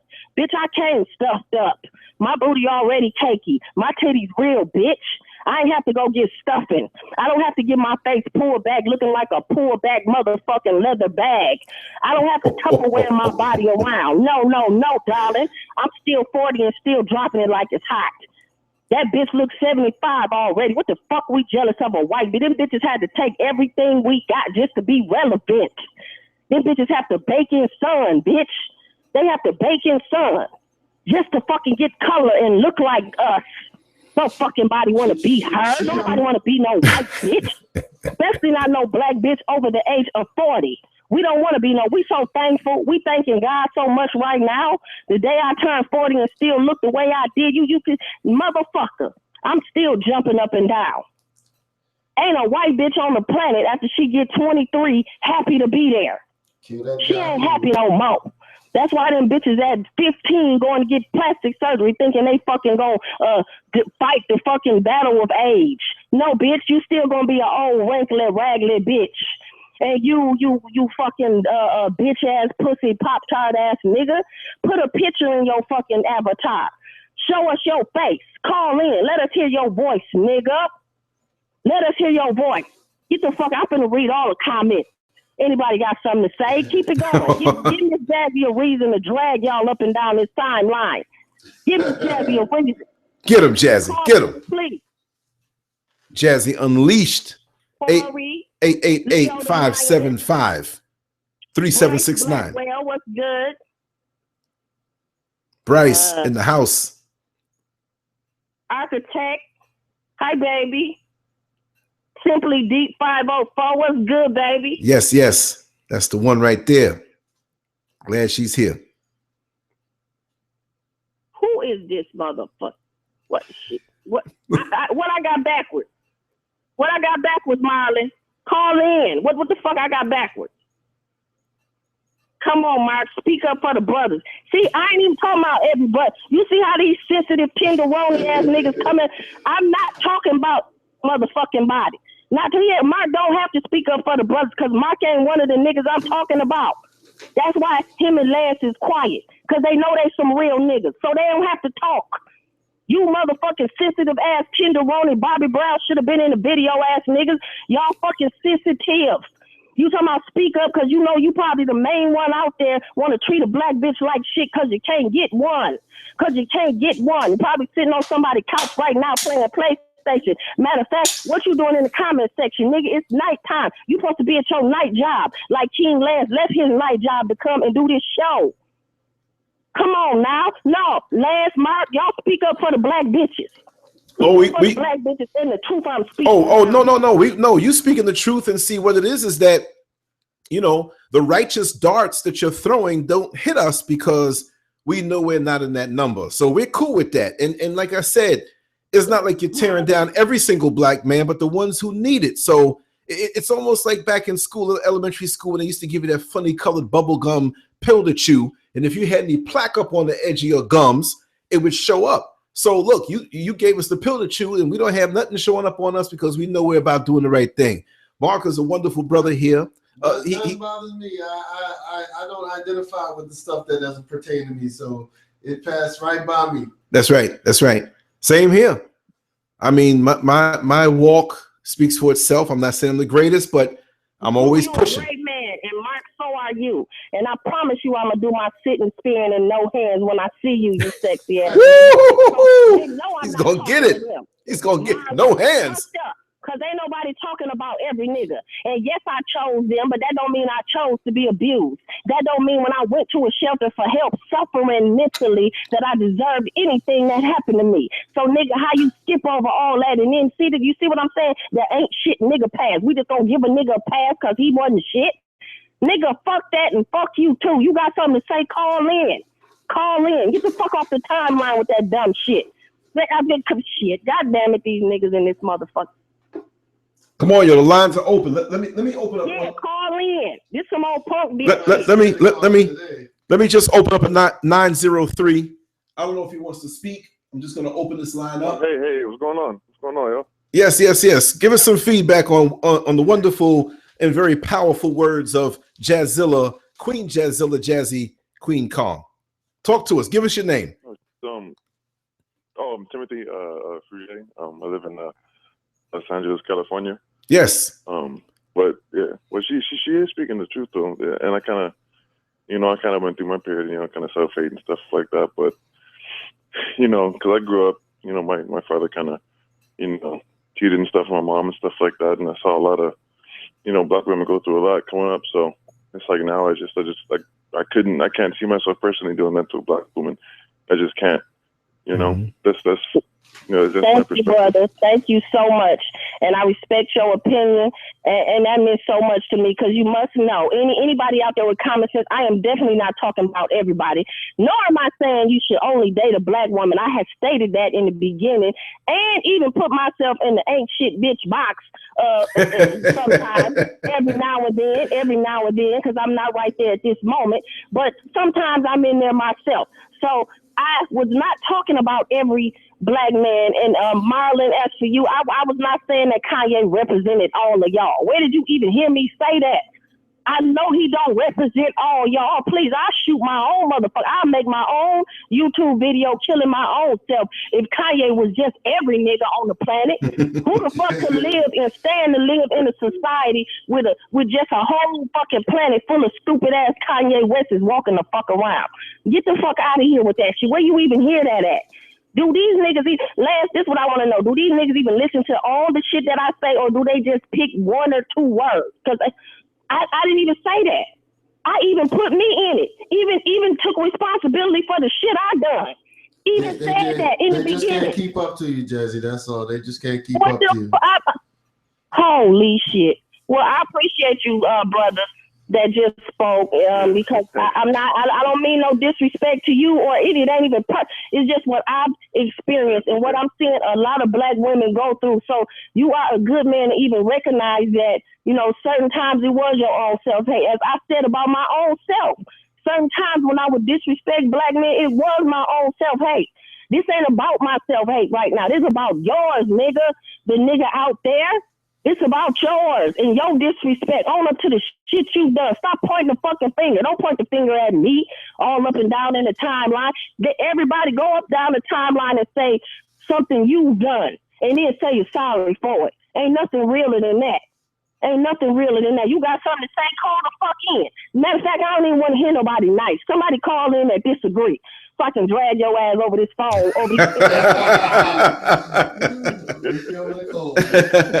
Let me open up another line right here. They don't have to talk if they don't want to, but I'm seeing the 313 area code. 313. Is that Leo?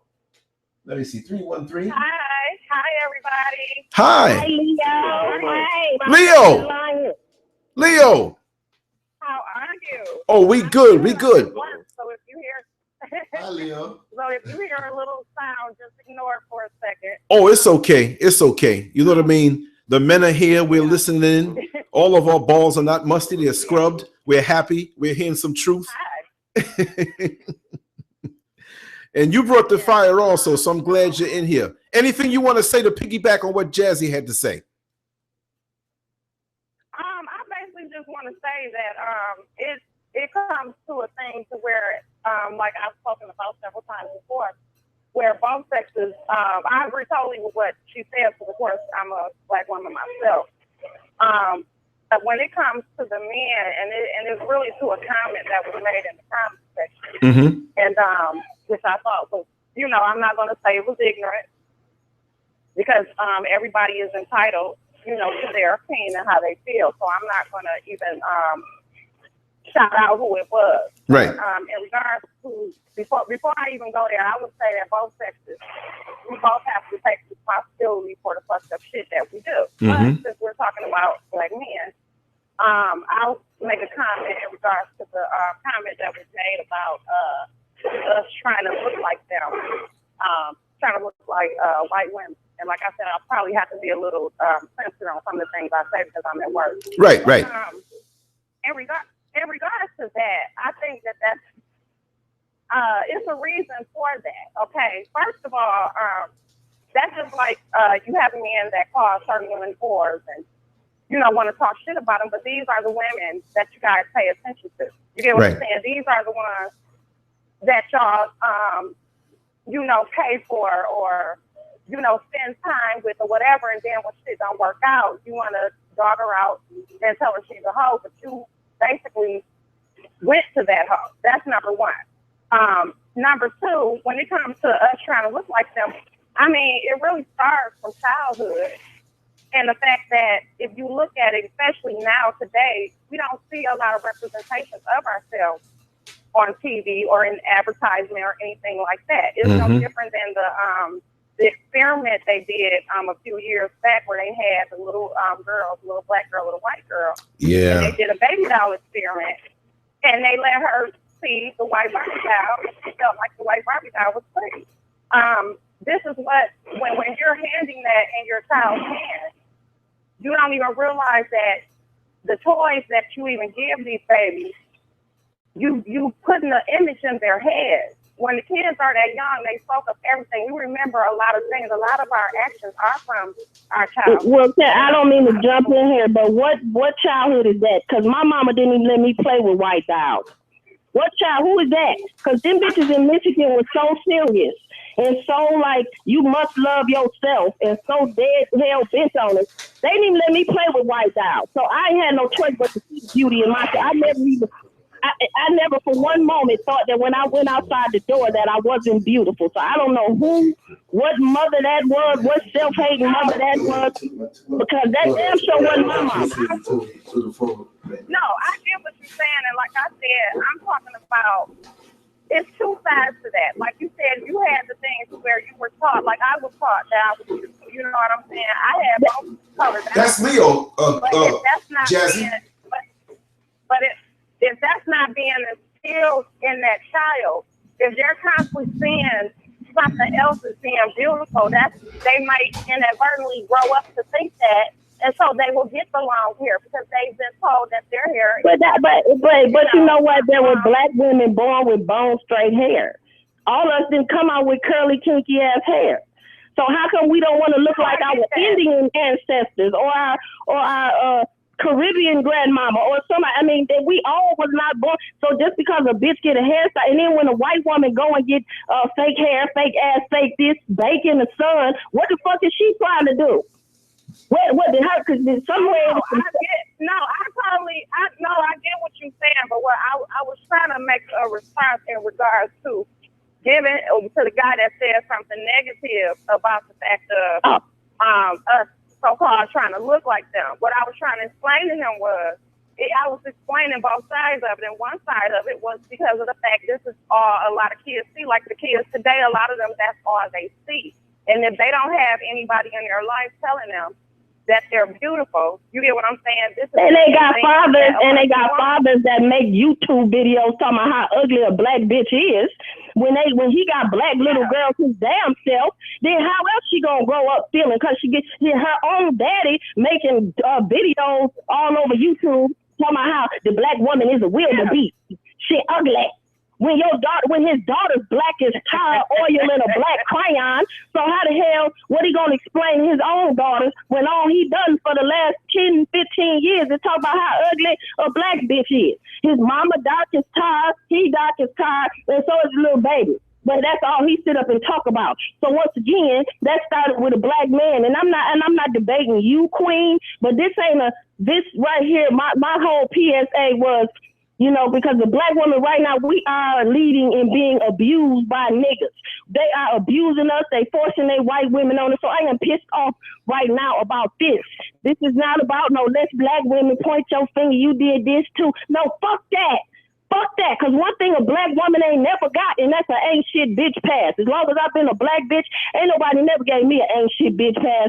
Ain't nobody never said, well, you know what, nigga, you knew that bitch wasn't shit when you had a baby with. You know what, nigga, you know what, Janelle, you ain't shit, so it's cool. Just continue to be ain't shit. But this is what I'm still hearing, even in the comment section, when the nigga says, well, she chose to sleep with him. She did that. She the one who picked him. What that is doing is giving a nigga an ain't shit pass. So it's okay that he ain't shit. It's all right that he do whatever the fuck he want to do. I got to take responsibility for his actions and mine. Because I slept with him, I got to take responsibility. And I'm going to take responsibility for my children. Please believe that. But I got to take responsibility for him too. For him too. When somebody gonna say, you know what, motherfucker, you wrong, you an ignorant ass nigga, you making us all look bad, and I'm sick of niggas like you.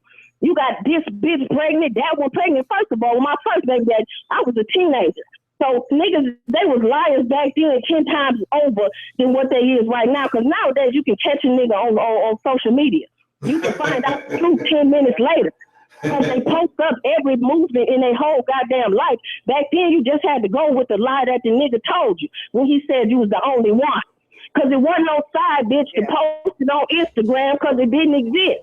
So you just had to go with that until you found out later, strolling through fucking continuation school over there in Flint, Michigan, when you saw other bitches pregnant by the same nigga that you was pregnant by. You found out the same way she found out about you when y'all came face to face. So how am I responsible? Because I slept with him. I'm responsible. I had the baby. So I'm responsible for my children. But ain't he responsible too? When the fuck we gonna put some blame on these motherfuckers? Why do they keep getting ain't shit nigga passes? When I went in that shelter, I went there for help. This nigga worked there. I don't hear nobody in the comment section saying nothing about that. I don't hear nobody saying, well, Miss Jazzy, you the one walked in the shelter asking for help. Get the fuck out of here with that dumb shit. When these niggas gonna be held accountable? And I'm like I said before, ain't no black bitch. Let me tell you something. Even if it's a black bitch 25 and under jealous of white women, by the time that black bitch get 30, she thanking God, she kissing the motherfucking ground she walking on that she is a black woman. Because a white bitch look old and wrinkled by the time she's 15. So who the fuck want to be a white? I'm 42 years old. Ain't nothing in me want to be a white bitch. I don't want to be white. I don't want to be light skinned. I wish I was even darker. Because I see that the darker bitches be, the younger they look, longer. So ain't nothing about me want to be white. Right now, I'm standing here with my hair wrapped up like I'm motherfucking Miriam Makeba. Ain't no motherfucking hair weave, just my beauty. Just me, my pretty ass. If you go on Instagram, my latest fucking pictures, I didn't have no hair in my fucking head. Nothing. And when I put it in, or when I shave my hair off, or whatever the fuck I do, it's just a hairstyle. It's how the fuck I feel for that day. Don't got nothing to do with me wanting to be white. My motherfucking roots is Haitian. Everybody in my family didn't have nappy ass hair. Not that that's a bad or a good thing, but so why can't I want to look like them? Who the fuck Kim Kardashian and then who the fuck they want to look like when they go get fake ass whole squad of fucking Tupperware ass bitches? Who they trying to look like? We the most imitated bitch on the planet. Oh, even little black boys want to be us. Little rappers, they dressing like us now, trying to talk like us. Even niggas want to be us. Marlon, get your ass out the comment section, because you ain't making no motherfucking sense, nigga. What's all my fault? It's all your fault, nigga. It's all your fault. Niggas like you. That's why niggas ain't shit, because they coming from a long line of niggas like you. Bitch ass nigga. Talking about you can't call in because you at work. You ain't at work, nigga. You ain't got no goddamn job. Get the fuck out of here. You ain't at work. You on a computer. You ain't even on a computer because you ain't got no computer. You on your fucking Obama phone on fucking LanceScurv live, going up and down the timeline talking shit to me just because you can. You ain't even man enough to get on the phone. I don't respect that shit, bitch ass nigga. I don't respect that shit. Call in and say what you got to say to me. Call in, nigga. The fuck out of here. I done told my life. I done told me. Even at the beginning of this shit, I said what I done. I said who I am. I even admitted my own self-hate sometimes. So don't think for a minute I don't wear my truth because I wear it in every fucking conversation I ever had with Lance, in every fucking show I ever done. But this ain't about me right now, bitch ass nigga. You ain't gonna get no sympathy. We ain't giving you no ain't shit, bitch pass. Fuck y'all. Fuck y'all. Y'all got something to say, call in. And like I said, black bitches, when you call in, not you, Queen Leo, but any black bitches, when you call in, I ain't just ain't about that upliftment shit. Get the fuck out of here with that shit. I'm pissed off. I'm pissed off. And if you ain't coming to be pissed off with me, you sit your kumbaya ass down. Sit by the fireplace, bitch, and sing kumbaya and call in some other people and start your own show. Because this one here, this one ain't about that. We're not singing kumbaya tonight, bitch. It's off with a nigga head. Bring it on the platter. Put it there for me so I can look at it. Fuck these bitch ass. And I'm sick of these motherfuckers. What happened to Shaka Zulu and them? Bring them back. What happened to that squad? I'm sick of these pussy pop-tart ass orthopedic pillow diabetic ass niggas giving everybody diabetes and shit. My blood pressure and sugar done went up just now, just talking about you bitch ass niggas. So where the real niggas at? Some one of y'all call in. One of the 10 real niggas that still exist. Everybody in Jamaica, the niggas in Haiti, y'all call in. Even they talk about y'all over here. They don't even respect y'all. They know y'all some bitch ass niggas. All y'all do is fucking text message goon and Twitter timeline goon. Get the fuck out of here. Nobody respect y'all. Go in the studio and make a fake ass rap album talking about shit you ain't never done. Go do that, nigga. You on a timeline being bold disrespect. I'm sitting up here telling all the shit I done motherfucking said, and you talking about some, you slept with him, it's your fault. I slept with who, nigga? Who you talking about? The two baby? That get the fuck out of here. Get the fuck out of here. And you know what? I'm going to even throw this in there. Maybe we can give Snooki an ain't shit nigga pass. Because you know what? That nigga was ain't shit from start to finish. So maybe that could have been mine. Maybe I could just, put that on my back and take that. Because that nigga gonna die ain't shit. Ain't nothing ever. And I'm going to tell you, from start to the middle to the end, that nigga was ain't shit every day of his life. Nothing ever changed. But that's one thing I'm going to give him. Nothing changed. So the longer I stayed there and the longer I thought my dumb ass thought my love was going to change it and it was going to all work, well, you know what? That was my dumb ass, okay? So I give you that. I'm going to give you that, even though he still got to take his own fucking responsibility for the shit he did. But that's why he's in prison right now. And Miss Jazzy standing out here free on the phone doing the Lance Scurv show while your dumb ass going up and down the timeline. You know, personality, irrelevant motherfucker, you. I'm losing my goddamn voice right now because I can't believe this shit in the timeline. I'm thinking I'm going to get support and people going to hear what I'm trying to say. Knowing I ain't talking about every man. How the fuck am I talking? I had a father, nigga. My father wasn't like none of you motherfuckers. He told me niggas wasn't going to be shit. He told me that. Hell, my grandmama told me when I was little. Just be you, Janelle. Don't you worry about no man because you're going to have to go under a rock to try to find a good man now. And this when I was little. They saw what was coming. They knew y'all wasn't going to be shit. Y'all wasn't going to amount to shit. And I don't blame everything don't go on a black woman. Get the fuck out of here with that bullshit. Get the fuck out of here with that bullshit because a lot of black women had kids when they wasn't shit either. But the minute they conceived and they knew they had to fucking take care of these kids, they did what the fuck they had to do. And they did the best they could do. Some people didn't have no help. My mother was dead already. So I had to wing it, goddammit. I had to learn as I go. But I was willing to still learn, and I still did the best I can do, and I'm still going to continue to do the best I can do to be a better me. What the fuck is y'all doing? Why don't y'all down in the comment section put down there and tell me what the fuck you doing? What's your contribution to society, bitch ass niggas? Other than going on the timeline talking shit. What's your contribution? What have you done? What have you created? What have you done to help out a little black girl so that she won't have to go through none of this? What have you done to stop these little black Fruit Loop ass niggas from wearing skirts and shit? We don't want to see that no more. I'm sick of that. I'm sick of that shit. Fix that problem. Since y'all so good and got y'all shit together, why don't y'all huddle up and go tell the niggas that ain't shit that they need to stop being ain't shit and stop giving these bum ass niggas passes. Take the pacifier out your motherfucking mouth, nigga. Take your mama's titty out your motherfucking mouth. I ain't giving you mine to suck on no more, so take your mama's titty out. Get your grown ass the fuck up and do what the fuck you gotta do. You a grown ass man. Like Lance say, motherfucking old ass man. I thought he was talking about a teenager. He talking about a 50-year-old strolling in on a bus acting like he 2 years old. Still living with his motherfucking mama. Still sucking on titties at night. Some of you niggas look at my boobs like they the most comforting thing and you need them in your life. And some of y'all suck on them like you need them in your life and you needed to fall asleep. You ain't sucking on them trying to turn me on, nigga. You need comfort. You need that mama boob in your motherfucking mouth. Get the fuck out of here, bitch ass nigga. Get your pussy pop-tart ass out here. I don't respect you. Mom boob. I don't respect you. I don't respect your mama. I don't respect your grandmama. And if I see your mama, I spit in that bitch face. That bitch ain't shit. Your daddy ain't shit. Your whole fucking pedigree ain't shit, bitch ass nigga. Call in if you got something to say to me. Sitting up on the timeline talking shit like a straight up bitch. Like a bitch. All the shit I'm saying right now, I say it in your face and take your ass with because I'm sure it won't hurt. I'm sure it won't hurt. I wouldn't call a nigga on you because I don't believe in a nigga hitting a bitch of any kind. That's a woman or a man. So I wouldn't call we'll be equal. Two bitches standing up together, fighting. Real shit. You say what you got to say it so I can respect it, nigga. Say it with your chest out. Like Farrakhan say, stand up straight, nigga. Fuck you slouched over for. What you in the chat room for?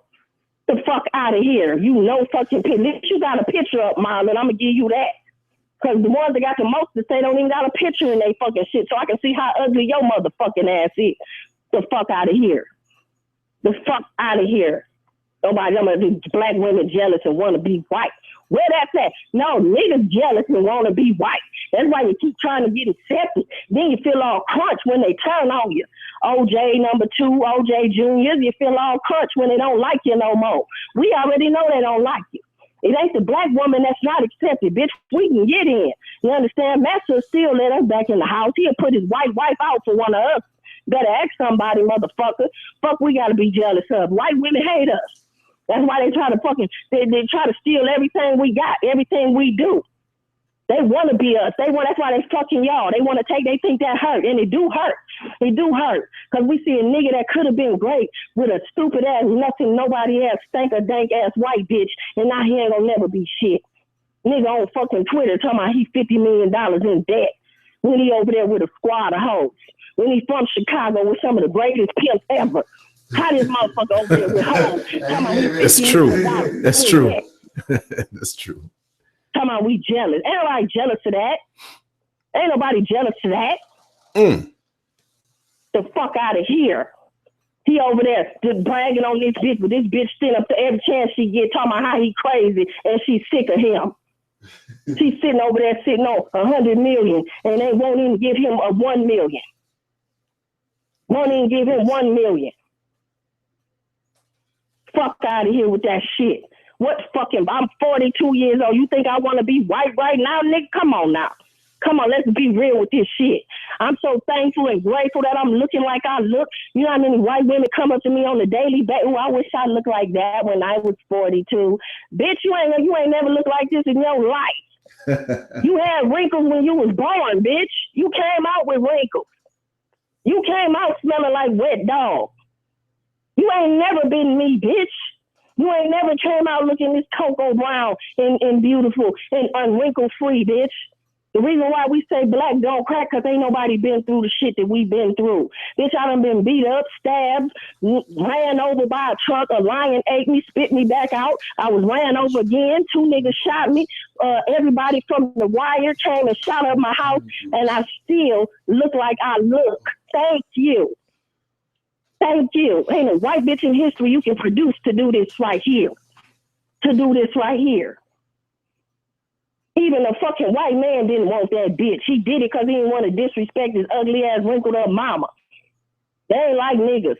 Yeah, y'all bring them ragged ass bitches to the barbecue, to the baby birthday party, everywhere. And then want us to fucking accept that hoe. Everybody accepting that rotten ass pussy bitch. We can smell that bitch pussy coming in the baby birthday party. We don't want to smell that. We trying to have birthday cake and Hennessy. And here you come with rotten pussy smell rolling through there like we supposed to be happy and embrace that bitch. No. Let one of y'all bring a bitch, want to talk shit. Let one of my baby daddies be listening. Snooki, if you ever get out of jail, which is probably never, ID over there, if you ever bring a baby, white bitch with stanky pussy to my baby birthday party, I promise you, bitch, I promise you that'll be your last birthday party. That'll be your last birthday party, nigga, allegedly. Show up if you want to. Show up if you want to, bitch, messing up my Hennessy and tequila and my birthday cake. No, I'm not having it. I'm not having it. Want to be in the timeline talking shit. Call in. See, this is the type of shit I'm talking about. This is the type of niggas that we need the bitter bitch coalition to come together and get rid of. See, over there in them dumb countries, that's what they do. They just get rid of people. The people don't even be doing nothing. They get rid of people. We need some shit like that right over here. Right over here, and I'm going to be the one to get the group together. I'm going to go on Craigslist tonight and put up a post, and I'm going to call out for bitches. I know I can't be the only angry bitch on the planet. I know I ain't. I know I ain't. So, hello? Oh, we here with you, baby. We in the spirit. We anointed right now. We shaking out right now. Especially when you said about the with the mom boob, that just blew me away. That's right. See, they ain't looking to come to suck your titties to turn you on. They doing it because they want their comfort, like you said. And you know what? You don't mind flopping a titty in the brother's mouth to comfort him every now and then when he's doing the right thing, because that's why you have two of them. You know what I mean? So it's all good, but you put down truth tonight. I love it. School is in. Only thing I didn't have in my hand is my pen and my paper. I'm taking down notes mentally though.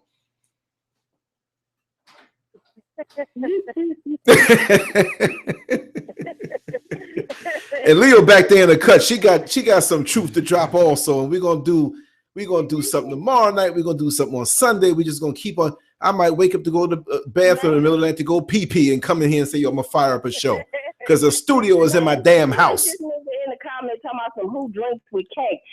All black people have drinks at their birthday party. What are you talking about? Everybody have drinks at the. Well, I ain't coming to the party. You ain't got no drinks there.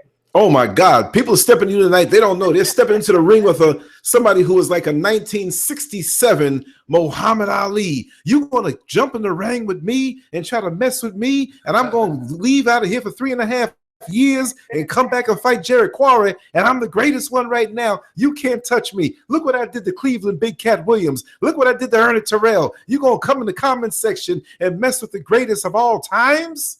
I'll do the Ali shuffle and knock you out and go hang out with a couple of women and come back and beat you again. The prettiest thing walking, Jazzy, the sexiest person right now online. Look at that pretty face, Jazzy. Look at them pretty titties you got. Look at that backside you got. I know why I saw Father Time walking down the street with his mouth busted wide open. Jazzy beat his ass. I'm not a lesbian at all. Not that I have a problem with, even though you're trying to be funny. Call in, pussy ass nigga. Who called you a lesbian? But I would be. I guess if I ever got with a nigga like you, you know what? I would be a lesbian, and I would definitely be with a stud. I would definitely be the dude one, nigga. It might be somebody wanting to have you put a strap on and do him in the butt. I don't know about that. Call in, nigga. I'm not fighting nobody in the LGBT community because I don't want to get in them clinches. That's going to be the fastest fight going. Bang. Thank you, D-Rock. Look at this nigga here, Darren Marion. No, darling, my bathroom is very clean. Everything is very clean over here. Thank you. No, darling, you just saying stupid shit. Call in if that's how you feel, because I drag a nigga on this here phone. Call in. Well, you know what, Jazzy? You don't know it, but I'm friends with your gynecologist, right? And he said every time you have an appointment to come in to get checked out, he don't even go in because he knows your stuff is clean. He ain't even showing up. And Marlon, nobody's complaining. I'm doing a show, darling. It's called doing a show. What the fuck is you talking about? Stop listening. If you ain't got to listen to me. Lance have a bunch of people on. You ain't gotta listen and comment. Go away, sensitive bitch ass nigga. Go listen to Tommy Sotomayor over there and talk about hair-hatted hooligans and the black woman is the wildebeest. Go over there, okay? The fuck is talking about? Don't nobody respect that going up and down the timeline. Old timeline ass goon. Timeline gang, sit you off. Oh,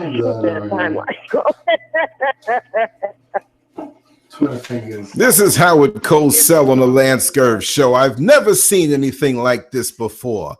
Here we have a young lady who has overcome so much, and she's here to tell her story, and she doesn't hold back. Yeah. No, didn't. Damn sure didn't hold back in this episode. Stay tuned for part 2. I'm going to start naming names on this bitch. You already did. Uh-oh. Uh-oh. Oh, did I? Start. Start. The next time I'm going to name more names. Call me Superhead Jazzy. I'm naming everybody.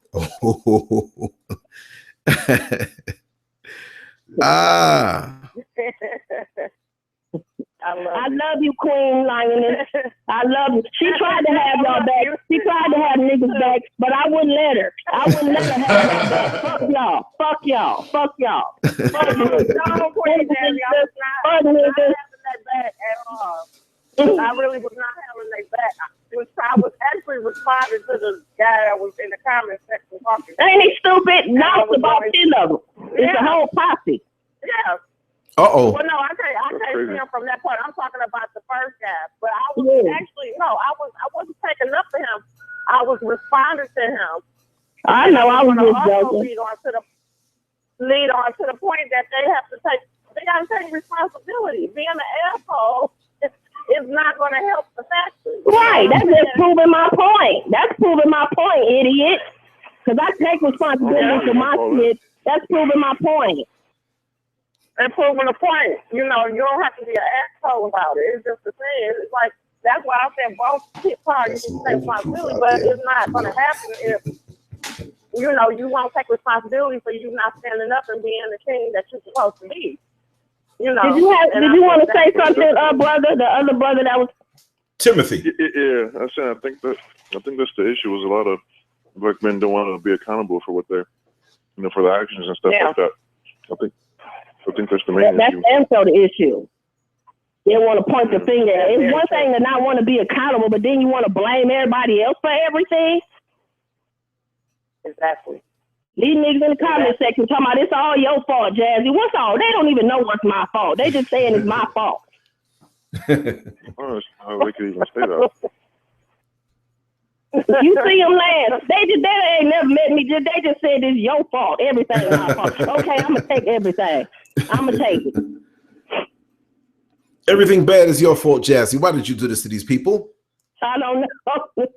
They finally got with the girl that they wanted to be with for the last 2 years, and they came quick. It's your fault. I know. They finally got that last piece of cake that they thought they couldn't get, and it dropped on the floor. It's your fault. They went into the bathroom and thought they had some good toilet paper, but it was one ply, and the finger broke through, and doodle got in their finger. It's your fault. Oh, my goodness. It ain't her fault. It's nobody's fault. What it is, a lot of these men or niggas that act like that, they have mother issues. They have mommy issues. It's her fault. You have to have. Yeah, and they mad at their mama.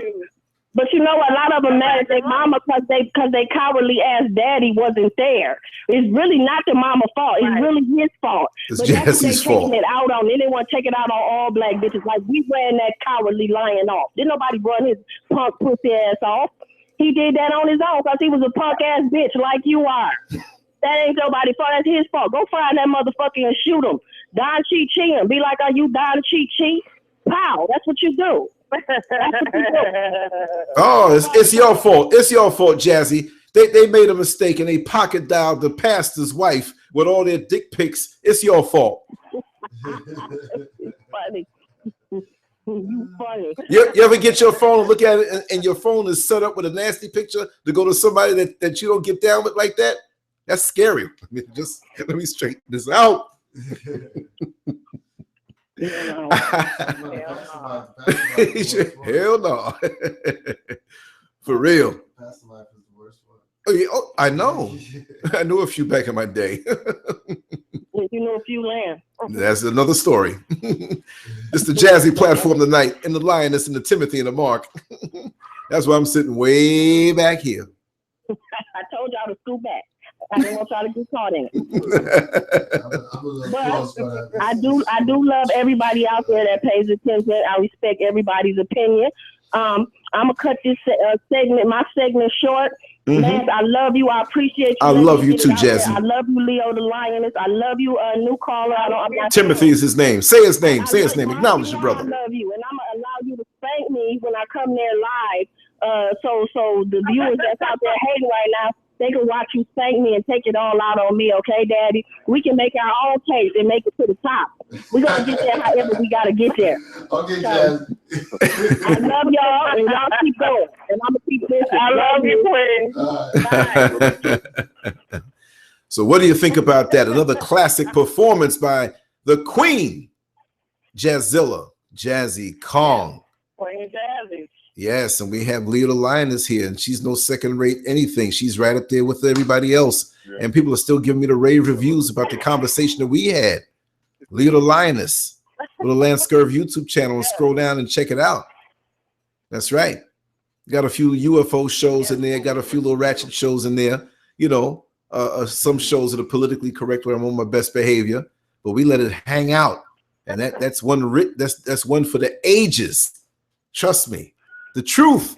They'll be playing it 25 years from now. The same way they played Marvin Gaye yesterday, and he's back from 30 years. The man's dead. The man is gone, and the music is still playing, and they're still sampling. And look, Soulja Boy, nobody talks about him, and he's alive. And Marvin Gaye, he's dead and gone, and just as relevant as ever. What's going on? I remember back in the day, I was hitting people, knocking them out, and that music was playing, and I'm still here. Marvin Gaye's still here through the music, and Leo the Lioness, the truth, she said, will stand on. He does that too well. Thank you. No, I get it. I understand her frustration. I really do. I understand her frustration. It's a frustration that a lot of Black women have, you know, and it's hard. I think me and you have discussed it before, and at one point in time, I was very, very angry. Yes. At one point in time, but I guess I would say is I'm not so angry about it anymore. Not that I've given up, but looking at society today, a lot of it is far gone. You know, the mentality has just been messed up by a lot of different forces. Like I said, a lot of the things that that all of us go through, as far as just the way we think, it does have a lot to do with how we were raised. Right. Different things that we saw, different things that we didn't see, whatever examples were around, it has to do with the pathology. And I think that if a lot of us took the time to actually study how the mind works, it would help a lot of us, you know, and it's not, you know, it's a problem between men and women. Like I said before, you know, we're so busy fighting each other and nobody wants to wave the white flag, you know what I'm saying? And just basically say somebody's going to have to put the sword down. That's right. We can do anything. If we just constantly continuously going back and forth on each other, is not going to help the situation. But it doesn't mean that either party, their opinions are not valid. But I do agree with her that, you know, men need to take responsibility for the shit that they do. You know, and also, you know, they want us to understand the point that they're in and the different situations they've had to go through. But as I've stated before, we were there right along with you. You know, we've had to endure more. You know, we've had to endure more, you know, more disrespect, more notions and everything, you know, like that. We've had to go through more. That's right. And the last thing that we need to do, I mean, we've had to go through more, so we need to respect him. You're supposed to be the lead. Okay, if some of us are bitter or, you know, have attitudes or, you know, whatever, it's like you're supposed to be the lead. We need your love. That's right. We need your warmth.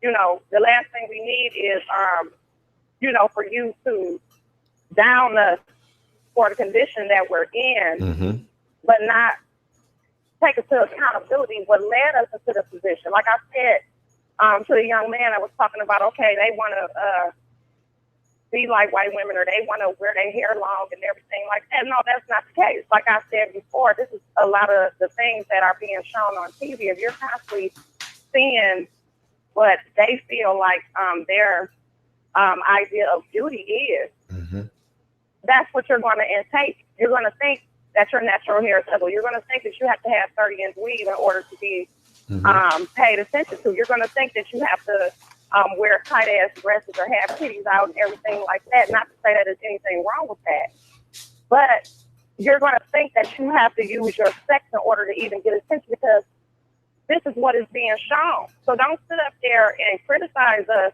for certain behaviors that we have when these are behaviors that you're responding to. You get what I'm saying? If you know, it's hard for a woman who carries herself in a certain way, or doesn't let it all hang out or whatever, just trying to be a regular woman. It's hard for us to get any type of attention or any type of respect. You know, when we're at the club or just out, you know, instead of looking at someone that's all the way dressed like me, you're looking at the girl that got her damn dress coming up her ass. Then when you get with her and see that she doesn't have any substance, then you want to complain and call her a hoe. Well, my thing is, you could have walked past several real women, just like several women could have walked past real men. That's when right. it comes to, you know, us not knowing or should have known, yes, I do agree. Some of us, like I said, we do have to take responsibility as women for our choices. I can look back at certain things that I did, and I have to be responsible for it. Like, okay, I saw red flags and I chose to ignore them. But is that the case in every situation? No, it's not. It's a lot of great actors and actresses out here. Everybody has the ability to be kind. If you look at it, all of us are being kind every day. We're being kind by what's on the television. We're being kind on what's in the radio, what's in the news. We're being kind every single day. So it's not like, you know, it's something that's out of the norm for somebody to meet somebody and they portray themselves in a certain way, and then you find out that that's not the damn case. You know, everybody don't choose to be a single mother. Everybody don't choose to get their ass whooped or to be in fucked up ass situations. You know, a lot of times when you do know this stuff, it's hard to get out of it because we are emotional creatures. That's what we were born to be. You know, so we operate through emotion. You know, so that's just, I could go on and on about this shit, but oh, we love when you go on and on. Don't censor yourself. Yeah. My point. Say it again. My point is that I'm sorry. Go ahead. I'm sorry. No, go ahead, Leo. No. Go ahead, Tim. Say what you say. Oh yeah. No. I was just saying I said this one woman like her because I really respect her when she says and stuff like that. No, I appreciate that, but I mean, yeah, it's like, you know, where none of us are perfect. We all make mistakes, and you know, like I said, it's just time for us to quit fighting each other. And you know, both sexes need to take responsibility for the shit that we're doing. You know, we can't keep butting against each other. You know, anger is an understandable emotion, and like I said, we all have it. I understand her frustration. I really seriously do, because I have that frustration at times because of the fact that the state of the men today. Yeah. But you also don't have other men. See, back in the day, other men held other men responsible, accountable for that. There you go. You know, we held each other, even women, we held each other accountable. We had older women that told us, you know, baby girl, you don't need to do that way, or let me show you how to do it a little bit more ladylike, or whatever. Right. You had other men that would let a young guy know, like, look, man, you don't do shit like that. Even on the job, if a young man came on the job acting a damn fool, you know, an older gentleman would come up to him and put him in his fucking place and let him know, you don't do that stupid ass shit. This is how you do this. But you don't have that anymore. That's less and less in the black community now. Yeah, that's less and less to the black community. There's nobody checking anybody anymore. There's nobody there. There's nobody there to basically say this is how you do it. You know, we're losing, and we're losing a lot of things. We're losing our history. We're losing our etiquette. We don't have nobody passing that stuff down. Everybody's being raised by TV and iPads. So I mean, there's no more real real heritage being passed down. It's just people freeballing everywhere they go. And when they see somebody out of control, they're more quick to whip out a camera and yell out "World Star" and watch him make a fool of himself. But you're absolutely 100% right. Yeah. We got to check ourselves. And like I said, it begins with dialogue, healthy dialogue, and conversations like this. Even if it is in a comedic sense, it's 100% truth. What Jazzy said was 100% truth. We just dressed it up a little different and presented it, and it was very interesting. And so this is how we have to reach folks. Like I always say, chicken is chicken is chicken. If I fix a chicken dish for a Mexican, it's going to be quite different than if I made it for somebody from Greece. You understand? Different than somebody from the South or New York or even China. It's the same thing. It's the same truth, but we dress it up a different way and season it up a different way so that we can make it palatable to the person who is receiving it. And look, if it's a severe situation, it needs a more severe solution. When you're driving and you cut that wheel 3 times over, 3 times champion, 3 times over, you need to flip it back to correct it 3 times over. So if it's more severe one way, we need to hear more of a severe word. You don't yell fire when the house is burning down, when you wake up in the middle of the night softly. Excuse me, dear, it's burning. No, fire. You yell and you'll smack somebody and wake them up because it's a severe situation that calls for a severe word. So that's the state that we're in. I can't believe we're in 2016. I've seen many years go by. I'm getting up there, y'all. Less than 7 years. I'm 60 years old. I've seen too much. It shouldn't be this way. I'm enjoying life, but then there's another side that's saying, wait a second, are we going backward? Yeah. There was always ratchet type stuff going on, but not like this. And it couldn't last too long. I remember I got in trouble in school, elementary school. What was the lady's name? Oh, God. Miss Alexander. I think it was in 3rd grade. She wasn't even really my teacher. And you know what I did? She was sitting down by the desk. And you know how a woman's blouse, it goes up, open a little bit, back to the button. Well, it was open to this point, and you saw her bra and you saw her breast, through the side. And I tapped this guy. I said, ooh, look, I see Miss Alexander's titty. And she heard it. Oh my God, she heard it. She turned around slow. You can't technically say you saw a titty unless you saw areola. Well, exactly. But see, for a guy like that young, any bit of titty meat was titty. That was a titty visual introductory kit. You know what I mean? Yeah, you didn't know the rules back then. If you don't see areola, it ain't a titty. No, see, we didn't have the internet in the 70s. Any bit of titty meat. So, you're helping ladies with their groceries and they're bending down. You're like, okay, yeah, ooh, So anyway, she man secrets, right? So anyway, she went, she did it good. She didn't tell the principal, but she came and told my mama. Oh, that's worse. No, but that was cool. She saved face. She didn't go to the white principal, and he would have nailed me. But I mean, I got nailed anyway. But she went because she took the time to come over to the house, and she beat me over to the house.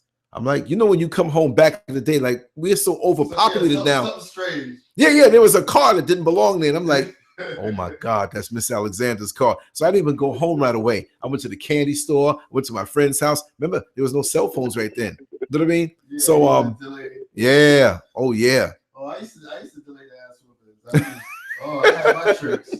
I used to delay the ass whoopings. I used to put on extra clothes. No, but you're gonna get a real good ass whipping that night because they feed you extra good. Go ahead, you want some more? They want you to sleep good. Oh yeah, you definitely sleep good after that. They go take another plate. They're too nice. I know why. You know what I mean? You can't even beat off. You're just sitting in the bed like, just waiting. Yep, that's how you know they take you to get ice cream and everything. Oh man, it's gonna be on. Fatten you up for the kill. Ain't that something? Oh my God. Yep. Oh, let me do a little commercial right here. I just want you all to download the LanceScurv app. Go to Google Play, go to Amazon, go to the Apple Store, search for LanceScurv. It's free. It won't jack your device up. It's not bootleg and it's paid for. Ain't that something? That's a phenomenal thing. you know, people looking and say, "Oh, you're really on there." I was like, "Yeah, it is."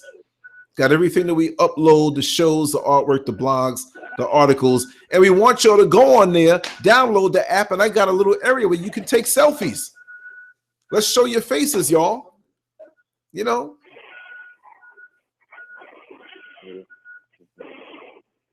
So are we winding down or what? Let's hear. Yeah, we're gonna give a last call out for anybody who wants to drop a comment on this show so it could be part of history. Exactly. 888-575-3769. Pin code 5757. Let me get it right now. 57. I got a brain fart with that. 57623. I think it was 57623. There you go. There you go. I think it's some pre-Alzheimer's after this last you know what I mean? There you go. Hold it up for everybody to see. Yeah, I'm getting ideas. I'm like, yeah. The Lance Scurv sticker. Put it on your car and show you represent. Show some love. You can buy it. You got stickers? Oh yeah, I got stickers. Got the LanceScurv stickers. Yeah. Official. Text me your address 407-924-8793. Or if you're on social media with me, just hit me up either way. Give me your address. I'll mail it to you free of charge. Just take a picture of it when you put it on your car. Okay. I got a few more left. There'll be another batch being made another 2 months or so. So you better grab these while you can. Yeah, definitely gotta get them. There you go. There you go. I had a good story. This is for the fellas to get the stickers on the car, y'all. This guy told me he was on the freeway and he was being followed by this Porsche. He didn't know. He said, could it be an undercover cop? He got off on the service road, made a few turns. The Porsche was still behind him. It was a chick with hair down on her backside and boobs and a no waistline and hips, and said, "Listen, what's your name, boy?" And he said, "Oh, my name is John." He said, "Listen, you need to come ride with me. I'm kidnapping you." He said, "Why?" He wanted to. He said, "Because you got that Lance Scurv sticker on your windshield." So this will help you out, fellas. You never know who's watching. You know, I'm just messing with y'all.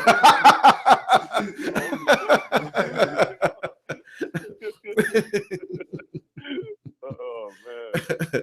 It'll help after dark. They'll be like, "Yeah, thank you, Lance."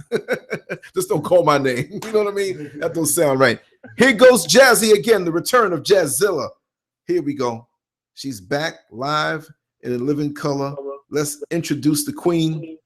Jazzy, you're right back in the conference call, live on the show. We're just winding down, but you know, talk to us, sweetheart. I just want to say this. I feel like everybody feels the need to coddle the Negro.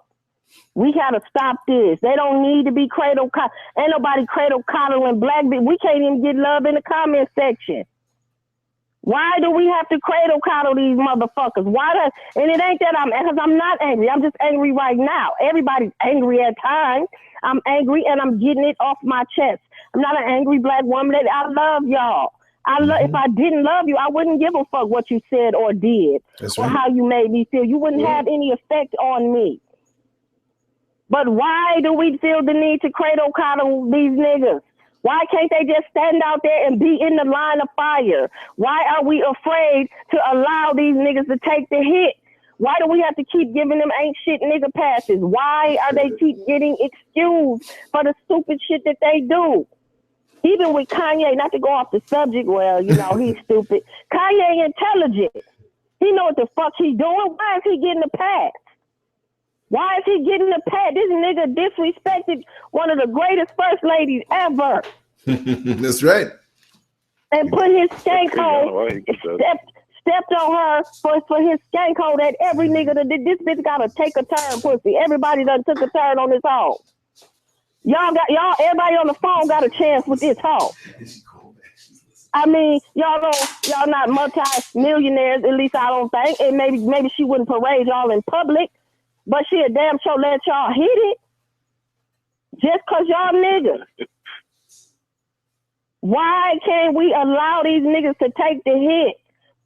The black men born before the 60s, they didn't give a fuck about taking the hit. They stood up like men. They did what they were supposed to do. They wasn't on no fucking, even though a timeline didn't exist, they wasn't on that shit bitching and crying and whining. Why do we have to cradle coddle these motherfuckers? I'm sitting up here I'm listening in and out because I thought my baby was missing.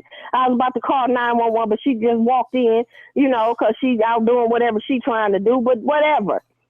I'm listening in and out, and I'm like, wait, why these niggas just can't be ain't shit for the night?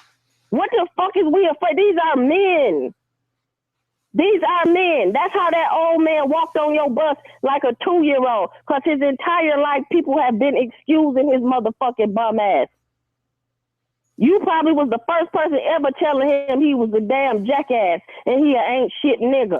And he need to get his shit together because ain't nobody going to respect that shit, Lance. Why the fuck we got to keep giving these niggas a pass? Why I got to keep putting my titty in their motherfucking mouth? I'm confused.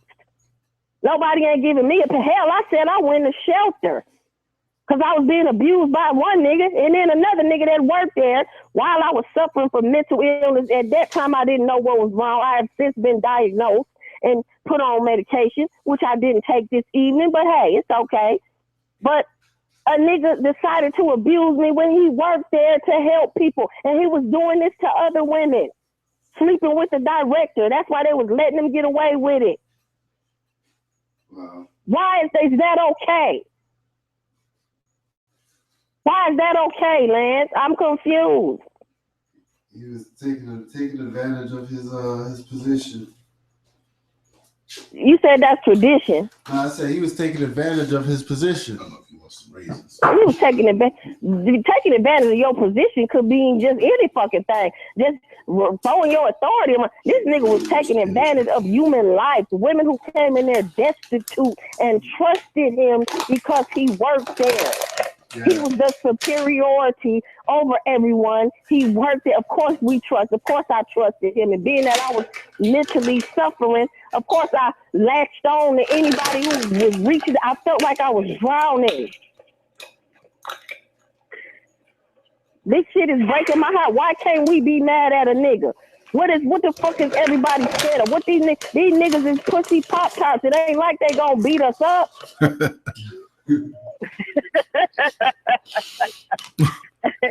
All they gonna do is go on the timeline and talk shit, because that's what they do now. Lance, I remember when I was growing up, you could fight boys. Like that wasn't nobody looked at that like, oh, the boy not supposed to hit a girl. You fought whoever came to battle, goddamn me. I don't give a fuck if it was a nigga, a bitch, 2 niggas and 2 bitches. You fought whoever showed up at the battle. Your mama made you fight. Even when my brother ran out the house in his boxers and no shoes on, nigga couldn't find his other house shoe because he saw me fighting a nigga. He didn't necessarily jump in, but he did grab that nigga and hold him and tell me to hit him. He kept saying, hit him again, hit him again. That nigga became a punching bag. But he didn't jump in and hit him. You fought who was ever in the battle. Why can't these niggas stand out there right now? Why do we feel the need, Queen Leo, that we have to pacify these motherfuckers? We ain't got to pacify them no more. And it's not because I'm an angry, bitter bitch. I'm an angry, bitter bitch tonight. But I speak a lot of love for niggas. I talk down on bitches. I talk down on myself. I talk down on everyone. But tonight is day night. Why can't they stand in the line of fire? And I'm asking this of you because I hear it in your voice. You want to cradle them. You want to coddle them. Fuck that shit. No. That's not, no. Queen Jazzy, I respectfully disagree. That's not what I'm trying to do. I'm not trying to coddle anything that they're doing. And in regards to saying that you're bitter or anything, I'm saying that all of us have those moments, just like you said, how you feeling that tonight. All of us have those moments. I've had those moments. I just had one the other day.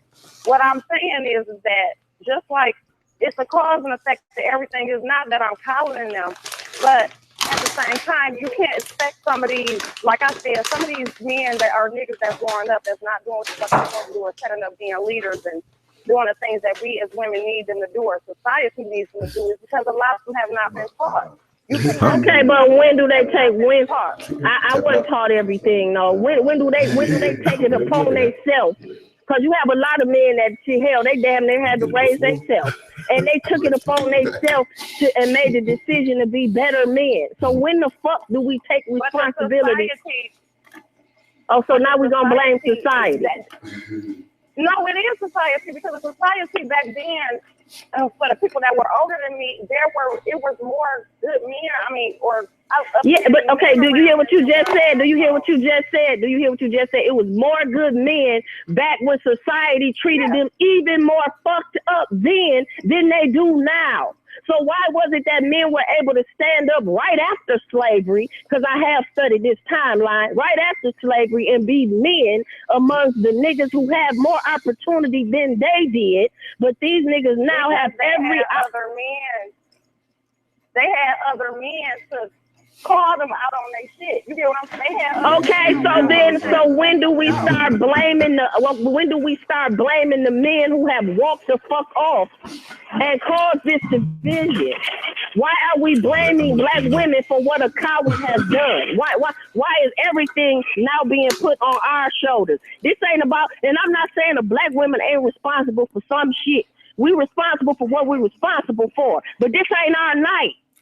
My beef is what's going on right now with your blatant, a nigga's blatant abuse and disrespect and involving me in your ignorance when I don't know these niggas who disrespecting it, just like you don't know them, but they feel the need when they date outside of their race to then talk shit about black women. Jazz, let me just jump on in really quick and make a public service announcement. I'm going to take a step out for a second. Me and Mark going to take a little run. I'm going to drop him back because on the way over here, I picked him up. You know what I mean? So you all keep going. I'm going to leave the phones as is. And Jazzy, if you hang up, there'll be no way for you to get back in unless you call the other number. So with the passcode. So, you know. Well, I'm gonna call Queen, call me, I guess, when you get off of work. I don't want this to come up like we're arguing against each other, because I'm not. I respect your opinion. No. I don't want you to misunderstand.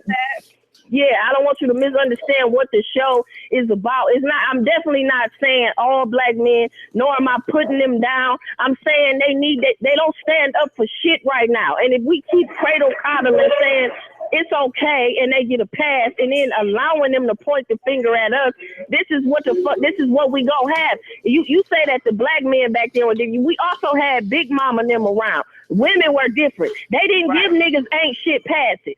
Do you notice that? Now you got bitches who don't even let their sons play in the dirt or fall down. These little motherfuckers, they be breastfeeding these little motherfuckers. These motherfuckers be 15 years old and they be breastfeeding them. Oh God, right? Since when did it become okay for a grown ass man to stay at home all the way up until he's 79? Wow. Somebody got to play that. My mama gave all of us an exit date, including me, and I was a bitch. So when did it become okay for a nigga to just, you can stay at home forever, baby? I mean, I'm confused. And this wasn't that long. I'm only 42. This wasn't like way back in the 60s and the 40s and shit. Listen up, y'all. We'll be right back. I'll be right back. So all the viewers, you won't see us right now, but we're coming right back. This is only going to take 15 minutes. Boom, boom. So y'all keep on going. I'm going to get off too, because see, the timeline going to piss me off and cause me to go into a whole nother. No, well, hold tight, Jazzy, till I come back. Just hold it down. You and Leo and Tim left. If you leave, there'll be nobody, and the recording will go on. So I don't know if you want me to end it now or let it continue on, because I can run it for a little while longer. I got more work to do until the sun comes up. So just hold tight for 15 minutes. Let me make this run. And when I come back, I'll let you go, okay? Okay. Well, I'm going to listen to you, Queen. Y'all chop it up. I'll be right back. Okay. Yes, I'm sorry, Dad, if you hear any noise in my background. I drive a high-low at work. But anyway, I get totally what you're saying. And I don't want you to think if it's coming off that I'm trying to get them a pass. That's absolutely not the case. And I'm just saying that it's different cause and effect. Cause and effect doesn't mean that we don't get a chance to take responsibility. And I'm talking about as far as the men. You know, it's reasons why a lot of them are ignorant. They do the things that they do, but no, at no junction doesn't give them a pass to do the shit that they do. They still need to be accountable. So I totally agree with you. You know, because you know what they have to be accountable. It's reasons why a lot of black women do the things that they do. I can blame all my sexual abuse on for the shit I did, but I don't.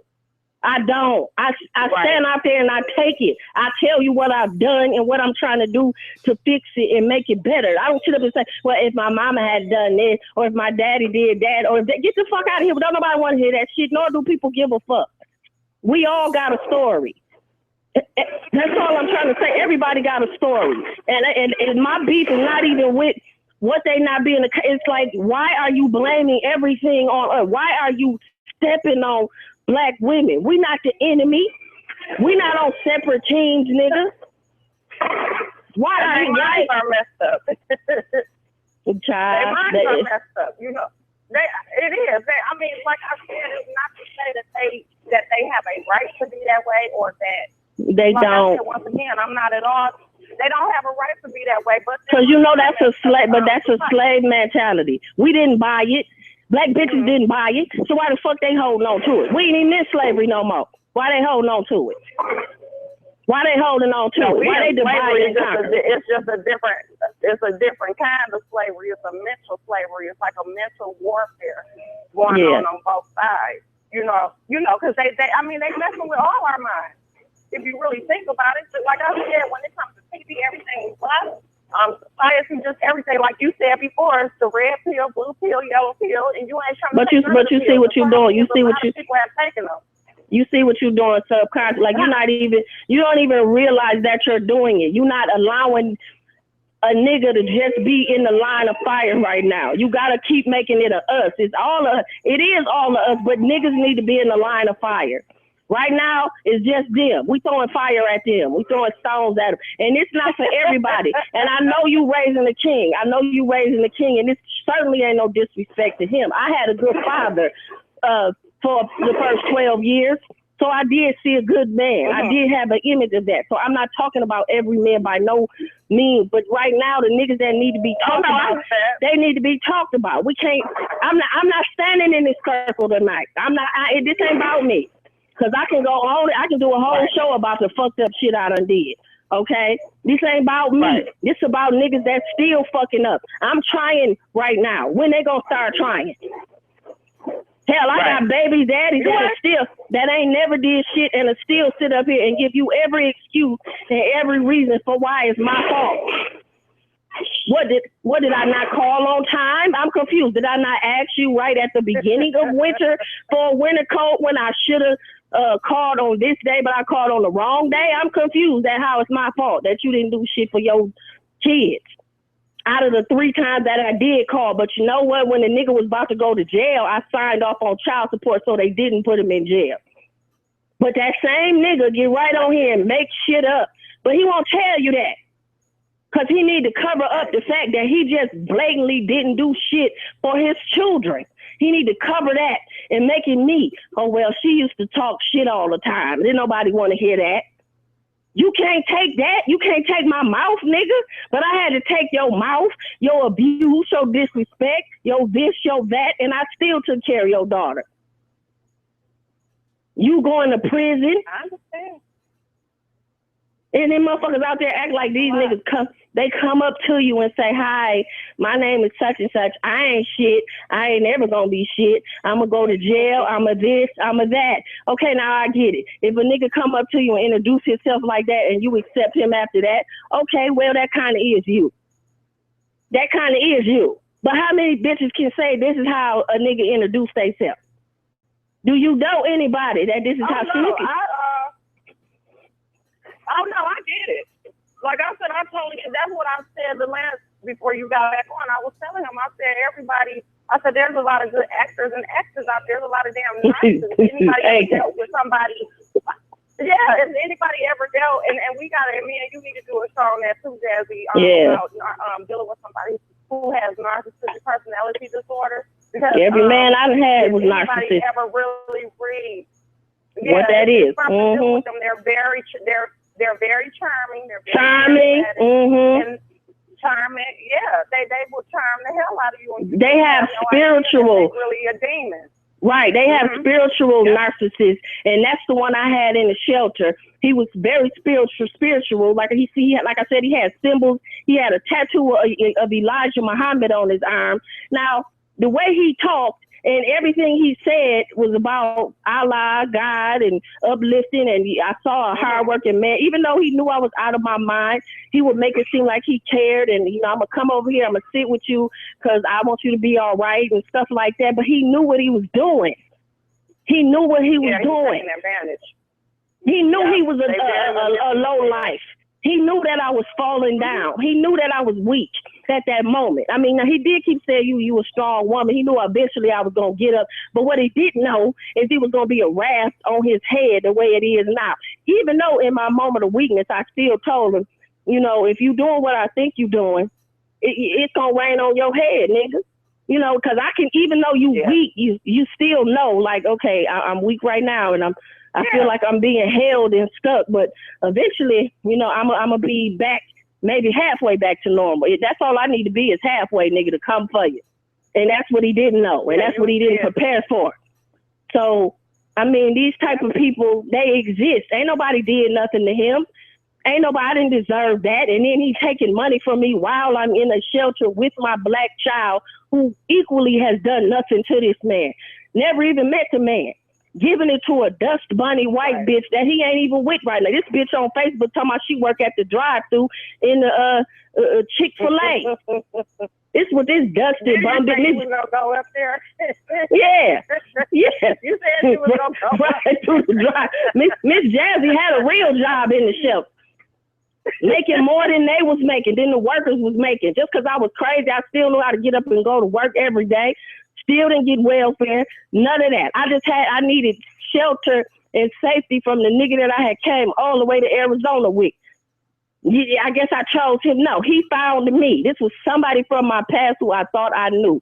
Grew up in my hometown. I had no reason to think that this dude who knew my mother, knew me from when we was, in middle school, lived around the corner in Flint, Michigan, would find me after he got out of jail and knowing I had kids, would bring me to Arizona, tell myself, I love you, I always have, I want to marry you, to abuse me, to use me, to take from me, to treat me just the worst, to the point where I had to make a quick decision and say, you know what, I'm going to go and I'm going to get help.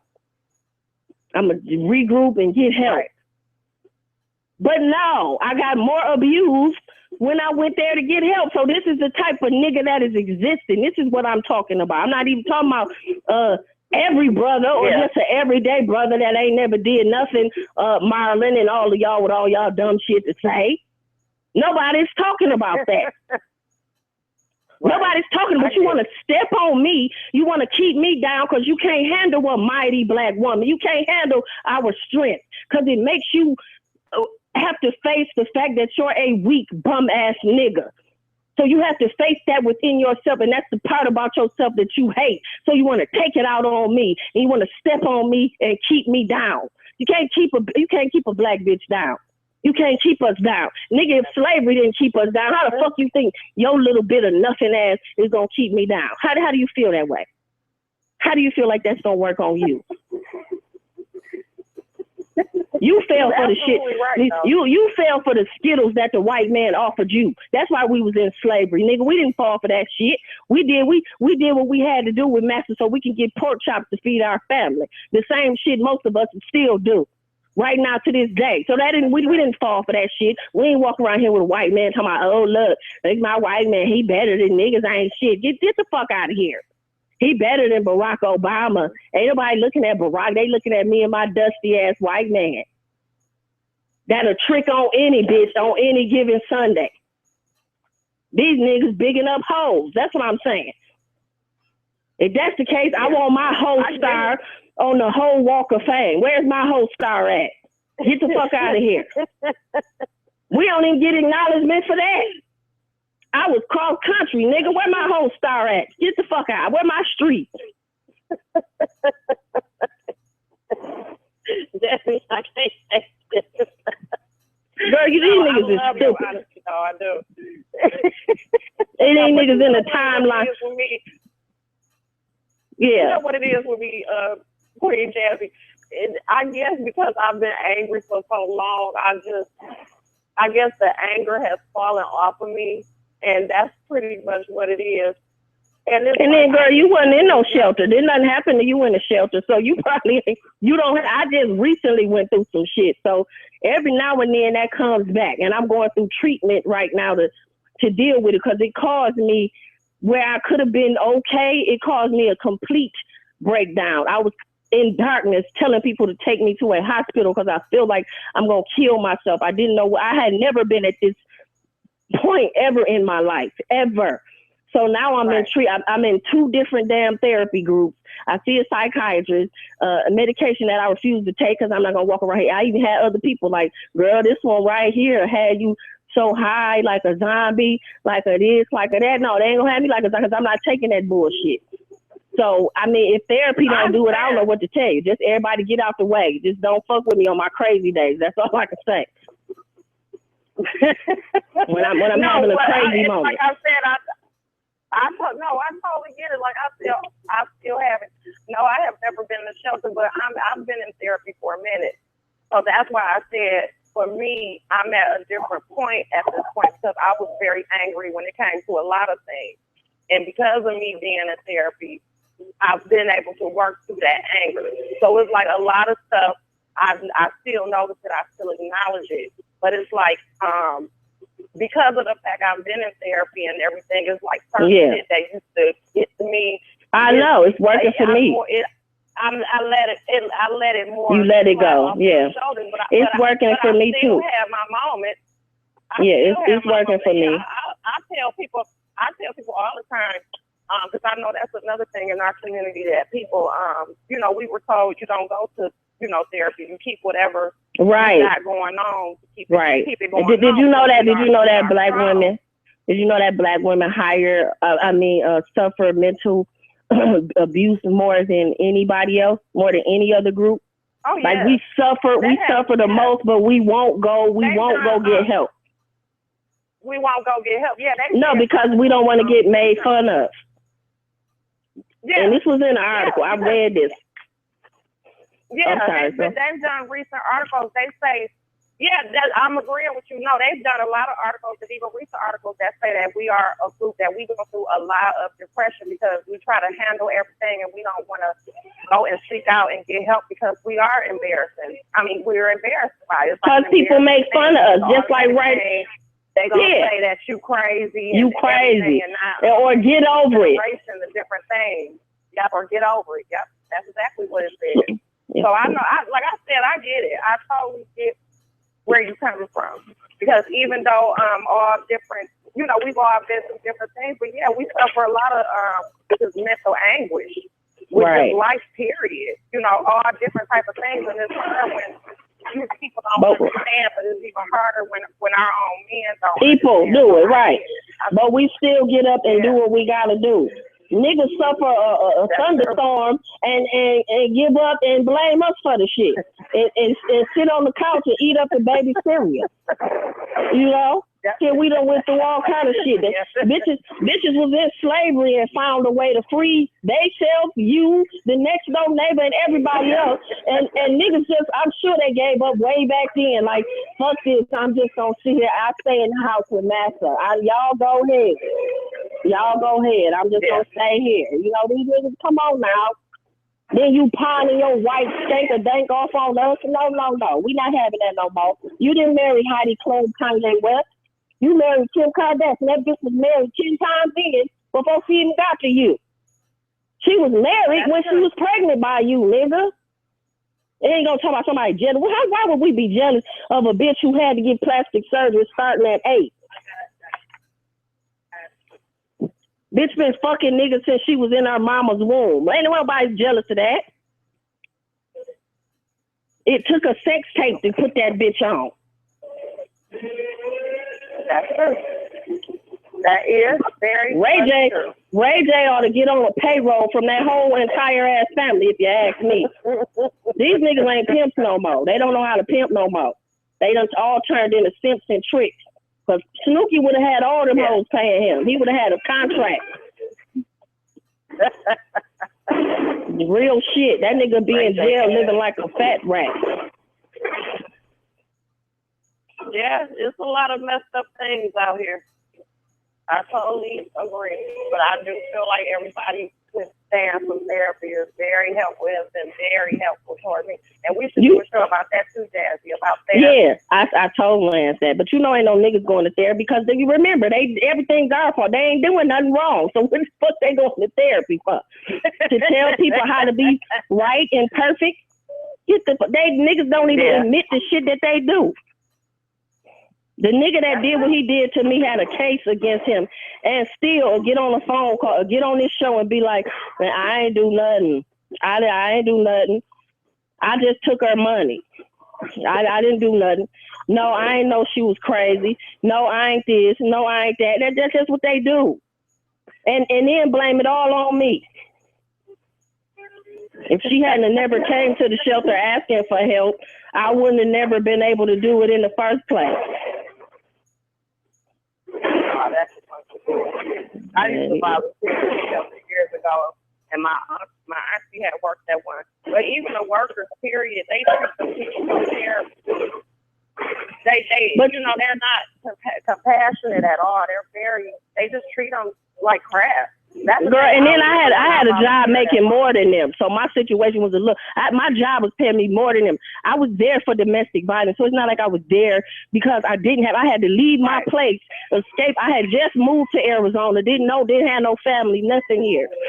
So, you know, that whole situation was fucked up for me. I had to drag my baby out of her comfort zone and go to this rotten ass shelter. Where Lance? And Lance still out. I'm trying to heat up my collard greens now. I'm trying to sit down. Some ribs. This got my blood pressure. What you say? I said I was eating ribs when I first had called on in the line. I had to put myself on mute, but they were pretty. Ooh, I wish I had some ribs. Where you get them from? You made them or you bought them from somewhere? No, I didn't get a chance. I had to have them ordered at work, unfortunately. I wish I would have made them. I could make hell-out ribs. No, I had got them from Happy, but they were good enough to do the job, you know. Right. Ooh, that sounds cool. They was good enough to do the job. Yes. We done forgot about y'all niggas. We talking about food right now. We ain't thinking about y'all no more. Yeah. Pussy ass. Yeah, we not about it. Yeah, I'm not about to let them stay ignorant. Like, I hate how you let the idiots that was in the timeline talking shit. Because a lot of times, too, you know, they be trolls and they come in. No, they don't even have a picture. Damn attention. Yeah. Don't even have a picture of. What kind of shit is that? What kind of shit is that? You know that they come in the comments just to see Watch if somebody gonna pay them some attention because they not getting no attention. Watch how piss a nigga off. I love you, Future. Thinking about what I'm thinking and thinking you closely. I'll be. Future, call me, baby. Watch how they slap on me in the time. Girl, they hate that word. That's like kryptonite. They hate that word right there. They about to go off. Right. Future, I'm just being honest is what it do. I wanna fuck you, sexy nigga. Yes, I do. I'm just being honest. What you think about what him and Sierra going through as far as them suing each other? What you think about that? Girl, Sierra the only one go. You know Sierra want that nigga back. Just like any other black bitch. She want him back. I said the same thing. Cause her whole life she making everything about him. He ain't thinking about her. He done moved on, ain't making no songs about her. This bitch making her whole CD about him. She don't want Russell. I don't believe she. You know, if he just a stand-in, I don't believe that she a stand-in. That's why she's so mad. Right, she trying to prove a point. Like, look, I can get any nigga, Future. She want him. She want that man. I told Lance, you gotta be a bitch to see that. Yeah, because a lot of times too, when you sitting up there going back, and not in all cases, sometimes you can really truly hate the person you had a child with. But a lot of times when baby mamas and baby daddies is going back and forth, it be unresolved feelings. They really still be having feelings with each other, but they know at the end of the day they really can't be together because one of them don't want to do right, or it's just shit ain't gonna work, and they don't. Future ain't even going back and forth. This nigga, a lot of pickup passion. This nigga laid up with his other baby mama. He ain't even going back and forth. This bitch talking about she dissed him recently on the he nominated for an award. She didn't say his name. Ludacris had to say his name. I said, now that this bitch, she want that nigga back. That's some petty shit right there. Yeah, she was being, yeah, everybody said she was being petty. But like I said, that's just letting you know she's not over the situation. Yeah. You should be over it. No, she ain't over it. But she don't want that nigga. It didn't work for her. She thought he was going to come begging. He was going to come back begging, and he didn't. So now she like, nope, I need a plan B. I need a plan B. No, Sierra, you can't have him back because I'm moving to the ATL, shawty. He mine. He gonna be all mine. When she got with him, though, he was still with the other baby mama. Well, you know he got about 4 or 5 of them. Yeah, well, so he was with the most recent one, the one that was before her. He was still with her, and Sierra saw her superstar ass was gonna come in. She basically kind of did like what Britney Spears did. Yeah, thought because she was thought because she was famous. That bitch, that don't work. You still a bitch. That's how a nigga looking at you. You still a bitch. Thank you, sweetheart. She thought she could use that top quality power, and that was gonna put everything into perspective. But she just got showed that she got no difference. She loved him, and I think that's why she mad. You know, she be texting him at night like, I love you, Future. I love you. On the low. One day he gonna show one of them texts though. That's what I said. I'm like, but then again, I don't know. She probably wants to and don't have nerve. She already knows he'll put her on blast. Right. He'll put her on blast, I believe. Right. She probably Facebook it. Because it's been too much. Yeah. Because you can delete it. So he ain't gonna. Yeah, he ain't gonna hold no tea like that. Yeah, I think that she wants to, but I don't think she had a nerve. She already knows stuff can get across the quick on social media. You know, it takes a second to put somebody on blast and destroy somebody's life. Right, for real. Yeah, but he wouldn't shock me. He wouldn't shock me because I know she wanted. I wasn't too long, was I? Yeah, everybody do. Everybody do. They gonna be back together. I don't know if they gonna get back together, but I know. He ain't gonna go back with her because I'm moving to the A, shawty, and I'm gonna make him all mine. I forgot about that. Yeah, I forgot about that. You're right. I'm moving down there and I'm getting a new Build-A-Bitch booty, and they can't handle the one you got now. They can't handle the one you got now. Yeah, but I wanted to go back to looking like how it did before I had kids, Lance. You know, before it started falling down and jeans got to lift it back up. No, I wanted to sit there automatically. So you ain't trying to do no granny porn. You ain't trying to do no granny porn. You want to back up where it was. I just want it back where it was. Oh, no, I'm not going back to the strip club or the hostro. No, so I don't need the fake Kardashian ass that everybody got going on. It look like you got a diaper I don't see what's so big about her, or what they think is so good about her backside. I can't see it. And it's fake. Like right. Why? But all them fake. Look at Amber Rose with her fake booty. Everybody that they talk about it like she was born with it. No.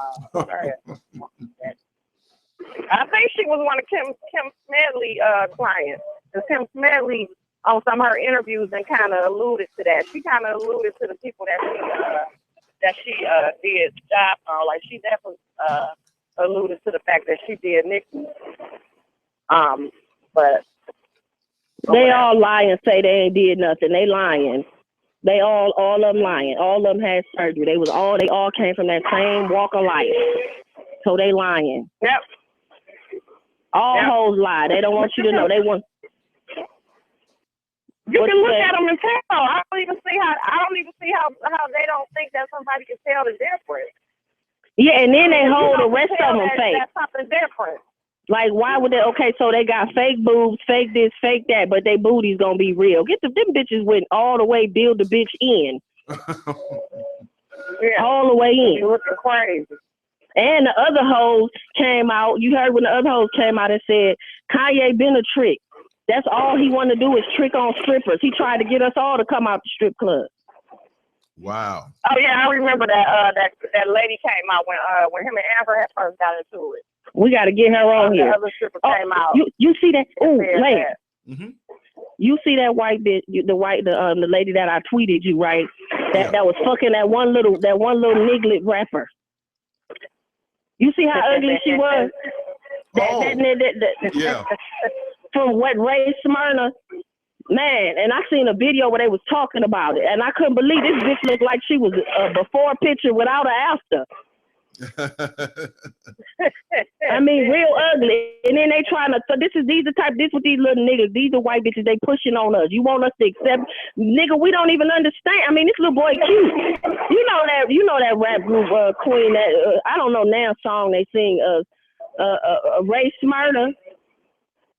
Yeah, Ray Sherman or something. Yeah, I know exactly what you're talking about. It's the two guys in the group. Yeah. Yeah, one of them cute, the cute one. And I'm talking, this bitch had black eyes. I guess she a skateboard. Her nail polish. She took pictures of them having sex. So everybody started talking about this. She started saying she pregnant and all this, and started trying to disrespect her. But it didn't. Yeah, and I'm like, you gotta be kidding me. Yeah, I think that. Yeah, cause she was talking about she got his baby, about to have his baby. Taking the name for herself. So you telling me this little niglet went all up in this heifer raw?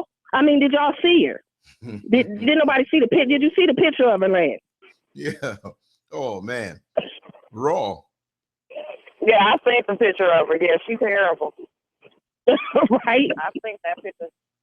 Because I couldn't believe that that's who they were talking about, honestly. And I'm you got to open both doors. Oh, she looks bad. Terrible. She knows she ugly. She knows she ugly. But this they standards. Wow. And then the white people in the line talking about, see, black bitches be hating. No, nigga, we just confused at when niggas fuck a Rottweiler pit bull mixed white bitch. We don't understand that. I get it if she bad as hell. I mean, that's like when you play to win, as long as you get to win. But you rolling around, you pushing this mud duck on us, and you expect us to get it. We had more standards for you. We had higher expectations of you than that. That's where the letdown comes in. And don't get it twisted. Black men hate out loud. Let it be. Every time I done ever went anywhere with a white man, a nigga got something to say out loud. They don't just think it and roll their eyes. No. They have shit to say. So they feelings is hurt. Cause see, one, they know we with a winner. We strolling through the mall with a winner. We with the cast of 300. We ain't with no fat ugly white man. Even if he is fat and ugly, he got money. This, we all know this. We have all seen this happen and take place. But a nigga will stroll in the mall or the Target or the Walmart with just a bitch that a white man don't even want. White men wouldn't even spit on this bitch, but this who you coming with. How you gonna take a leftover white bitch that white men don't even want, nigga, and think you got and expect us to accept her? So, I don't know. I'm finna sit here and enjoy my bowl of greens. King Lance, I love you. I'm finna listen to this show. Yes, indeed. When you gonna put the other one up so I can hear that too? Damn green. Oh, I'm gonna work on it tonight. I got like a whole lot of file changes to do and uploads and editing, and see, this is the part that people don't see, you know. Right. And wife Mrs. Scurv is gonna wake me up in the morning, and I gotta go to the park and do a little lap or two, work on this high level of body fat that I have. So you don't have no body fat. Yes, I do. And I don't see her. Well, I mean, you know what I mean. I'm trying to get back to that 1982 look when I was in those photos. That's what it is. I promise you, in a year's time, I'm gonna show you a six pack. Yes, I am. He was looking good. Thank you. Feel for the midlife crisis, for real. Yeah, I got a couple things I got to do just to get things straight. Some old shows, recent shows, because like I say, my rule is to put one thing on my blog every day. That's the dumping ground. When I put it on the blog, it actually goes to the app because it's all automatic, it's all synchronized, it's all together. So, you know, when I upload stuff, I have it wired and set up a certain way that if I do what seems to be one thing, it feels like 25 because it goes out and bounces all over the place, and I got it rigged. So I have few little things I have to research, and on the weekend is my zone out time to research and get everything right, because a couple of things I'm going to do to keep up, modernize, and look at the YouTube videos. There's a couple of things I have to order, a couple of things I have to do over the next few weeks, and also, like I said, you know, I'm gonna be real, y'all. And my YouTube page. And your YouTube page. Yes. Lance, you've been saying that for the last. No. Look, it's got to be right. If I could throw it up, so I could have did it while we're doing the show. Some old cheesy. If it's jazzy, it's got to be right. You know what I mean? But it ain't gonna be right until I'm there, and then we do it. You know, no. See, the perception brings you there. See, you're already there. You gotta understand, you're already there. It's now. Thank you, darling. But look. There's so many people who have nothing to offer, and their stuff is jazzed up, and there's no substance. How many times have you saw something online, say, man, this looked good? It could be a comedian every night. It could be, you know, it could be something, and you hit their social media and realize there's no work behind it. See, we put in work here. No, I'm serious. Yeah, we put in work here. We bring the content hours and hours. We've been on this call for the last 3 hours, and that's good. Right. So, and I did a show when I woke up. Come on, yo. I woke up and did a show. You know, thank God for Lee Jordan. She connected me up with a brother from Tampa, and we spoke on health, you know, and good eating. And I'm going to be going out to Tampa and videotaping him. He's going to be coming right here in the studio with me, doing some good shows. We can do some question and answer stuff. He's going to give huge discounts on his products to the people who will listen to the show. And I'm gonna go out there and drive out there, and, you know, go out there with him and get the monopod, get the camera up, and we're gonna walk on the beach. We're gonna talk some deep stuff. It's gonna be entertaining. We're gonna talk. What with did other Mark people. say?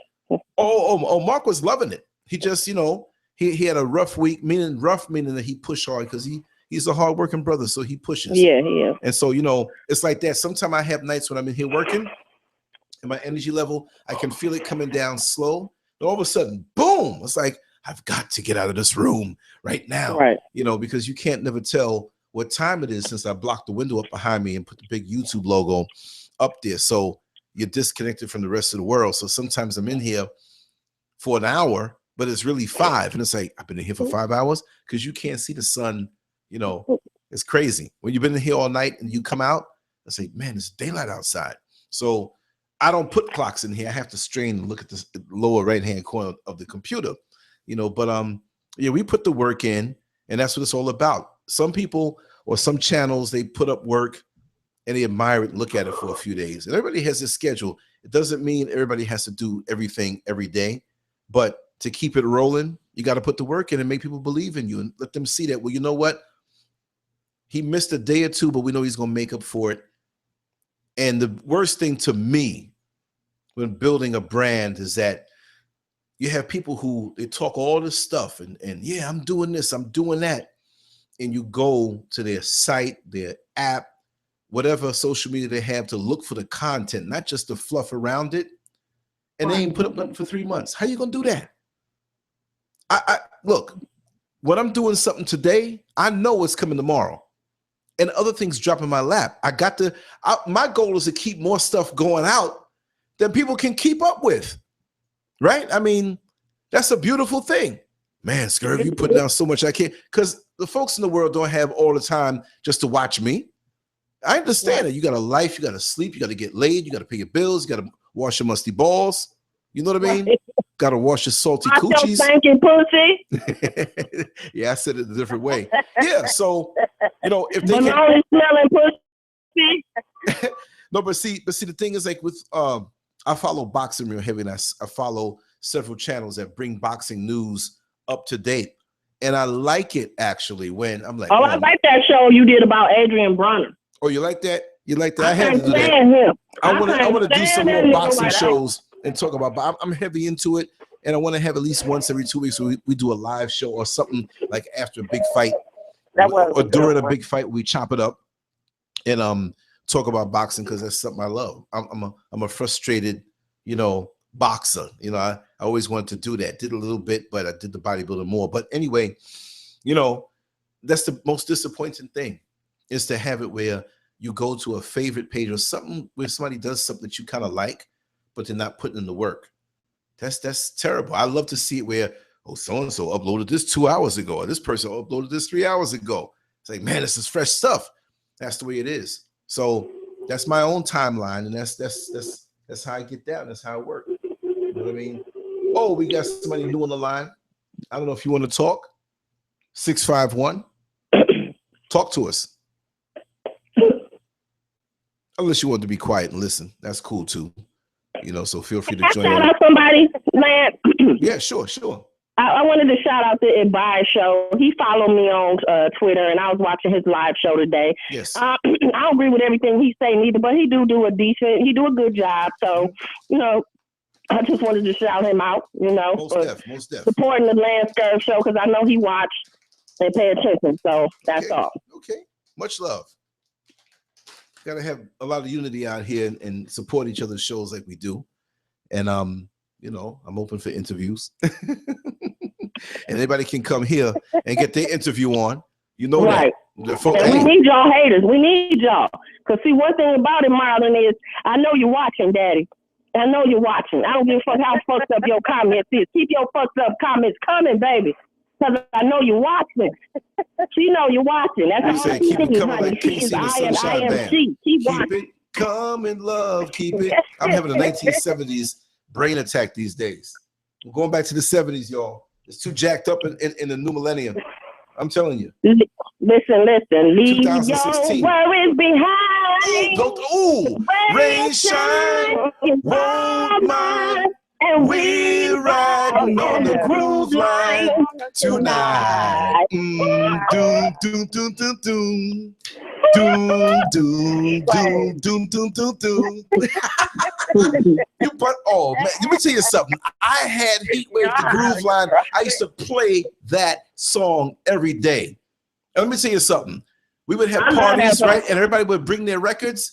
And some people would bring like their version of Groove Line and mine, which was the exact same kind. One time we had like 7 different Groove Lines, and we were playing it like it was time to go home. It's like, which one is mine? And I'm like, be quiet, y'all. I'm gonna find mine. Well, how you gonna find it? Play the first one. That ain't it. Play the second one. That ain't it. Play the third one. That's it. How you know that's it? I can tell by my scratches. My scratches were different than yours. That's the beauty of the 70s, y'all. Say it again. You know how to DJ? A little bit. Did a little something back in the day, but I wasn't like my friend Carlos or my brother Lucius Bastone. He was on my Facebook friends list. I can't front and say I did it. I jumped in sometime. Say it again. I said Lucius sound familiar. Yeah. He's done some acting and been in some movies, and he's in the group, and he's on my personal page. We grew up together. It was a dancer in Detroit named Lucius. Oh no, that's not him. I believe. Yeah, but Lucius What Bastion. happened to Esham? Where Esham at? Who? Huh? Queen. What happened to Esham? You remember him? No. You don't remember Esham? No, I don't. Oh yeah, I am older than him. Yeah, no. I did go way back. Sorry. Well, Jazz, you know your way back ain't that far back compared to me now. He was the first Detroit nigga to come out. That nigga was hard too. I think he just did something with somebody. You gotta Google Esham. I gotta Google that. Listen to his song Pussy. That shit used to have me cracking up back in the day. Pussy ain't got no face. You see, you got to fuck it. Are you serious? Oh my God. 9 months later, you know. Pussy ain't got no face. Pussy got me doing overtime and the child support court. Sometimes it has me in the clinic because I was too deep in it with no bag, but I ain't no fag. Lance, you stupid. Pussy can change your life, so go out and get one wife. You know what, Lance? Your own parking This is a spot. Detroit nigga You from can back get it then. when He you're was the hot. equivalent. Won't get that phone call. Hamana like Ralph Cramden. You funny. Say hello to my little friend. Spraying sperm like it's no problem. It'll come back to haunt you when she rings that doorbell and she has a little gift to give you 9 months later. Ding dong. Life will change. You see a lot of brothers getting up on the bus mad. You see them in Sam's Club and the Walmart's mad. They sitting there. Did you take a picture of that one dude? Which one? Because I want to see him. I got this picture of what he looked like in my head. Who's this? The dude who got on the bus and he wasn't dressed right for the interview. Well, I know with the wrinkles. I'm gonna get a picture of him and share it with y'all. He's gonna know it too. I'll be like, interview brother, come over here. Yeah. He ain't gonna let you. It was funny, right? Because like you never know who listens to you. And so I was on the bus, of course, and I got a little break and I booked up my camera. This dude was telling jokes. I said, "Hey man, can I videotape you for YouTube?" He said, "Who you?" I said, "Oh, my name is Scurv, Lance Scurv." Get the hell out of here, man. You ain't no Lance Scurv. I'm like, what? Oh, you know what I do? Hey, ain't you? I had to prove to him that I am who I am. I'm like, I didn't know you know me.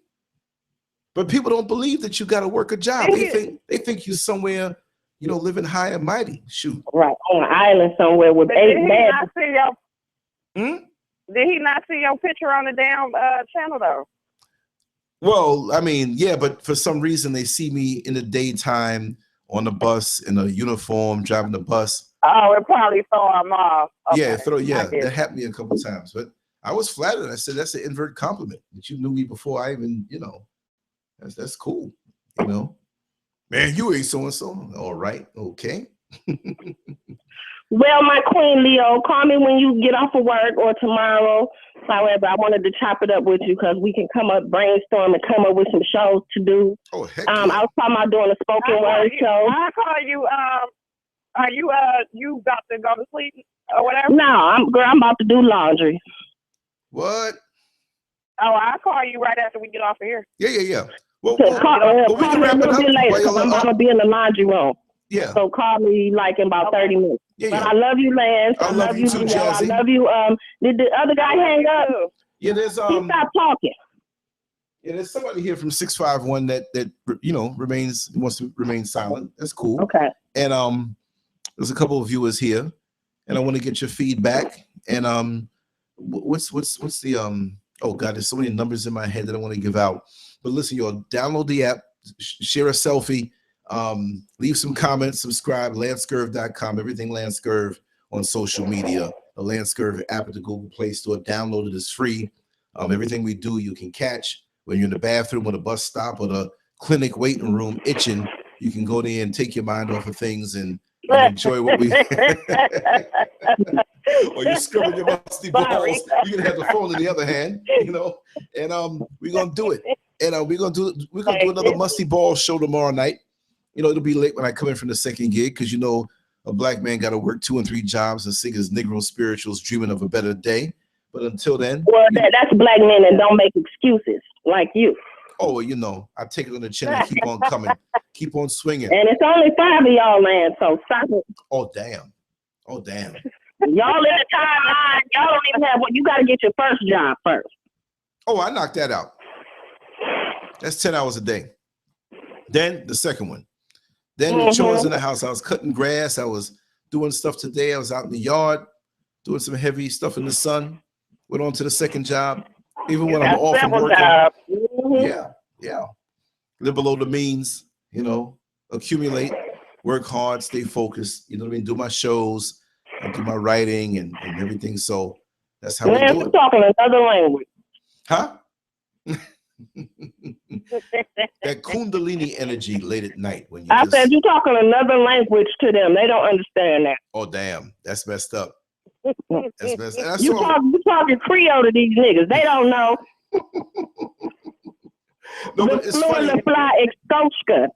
Especially with that type of black man, that when they finally realize that they have to earn, it doesn't even mean a job. It means earn your money. It means produce something. It means justify your existence.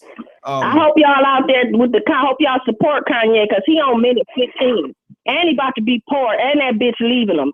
So I hope y'all could tweet that nigga some money or something to help a nigga out.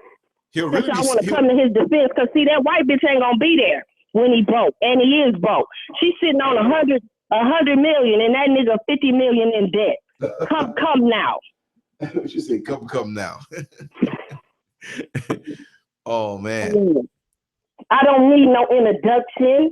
I'll just bust in, grab the microphone, and then start dusting. Yes. Y'all need to make sense of this because I'm salt and pepper right now. Yep. Spread the pum pum lips, and there's no crusting.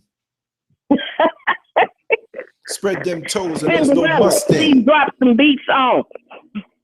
Spread the butt cheeks, and there's no dusting.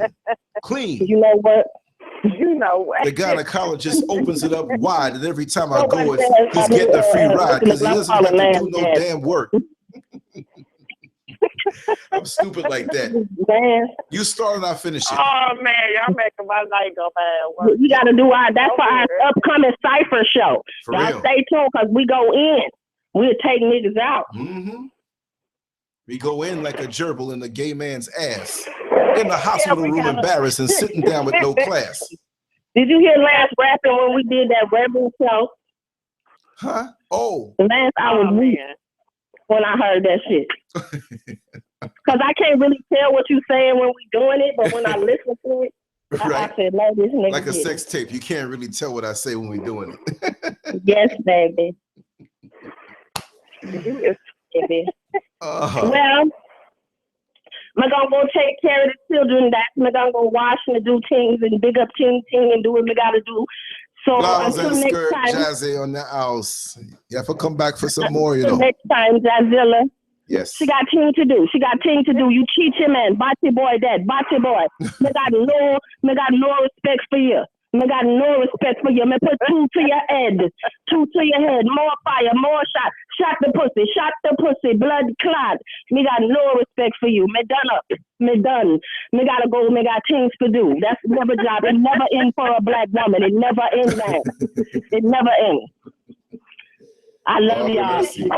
I love you too, and I love you too, Leah the Lioness. Bye. We're gonna wrap this up, and it's been good. We'll be back tomorrow night. I don't know exactly for the viewers when we're gonna do the show. We're gonna do it around about. I'll blast it on social media. Evidently, you all are connected to me on social media, so I trust that you'll reach the message. If not, Lance Scurv on Twitter, Facebook, YouTube, the app, the website, everything. Check out my artwork on the website. I haven't done any piece in a while. I got dozens and dozens of pieces up there for you to check out. And now that I have things settled down, I can venture out into those other wings of things and titillate you and stimulate your mind creatively. I just don't want to be known as a YouTube guy. There's other things that I do, and hopefully you'll consider that I do them well. But anyway, Leo, it's wonderful. Yes. And I love you, my sister. It has been wonderful. It's been a great night. Always, always. Look at that. You getting paid and having fun. Damn it. It don't get no better than that. Yeah, I just happen to not be doing much.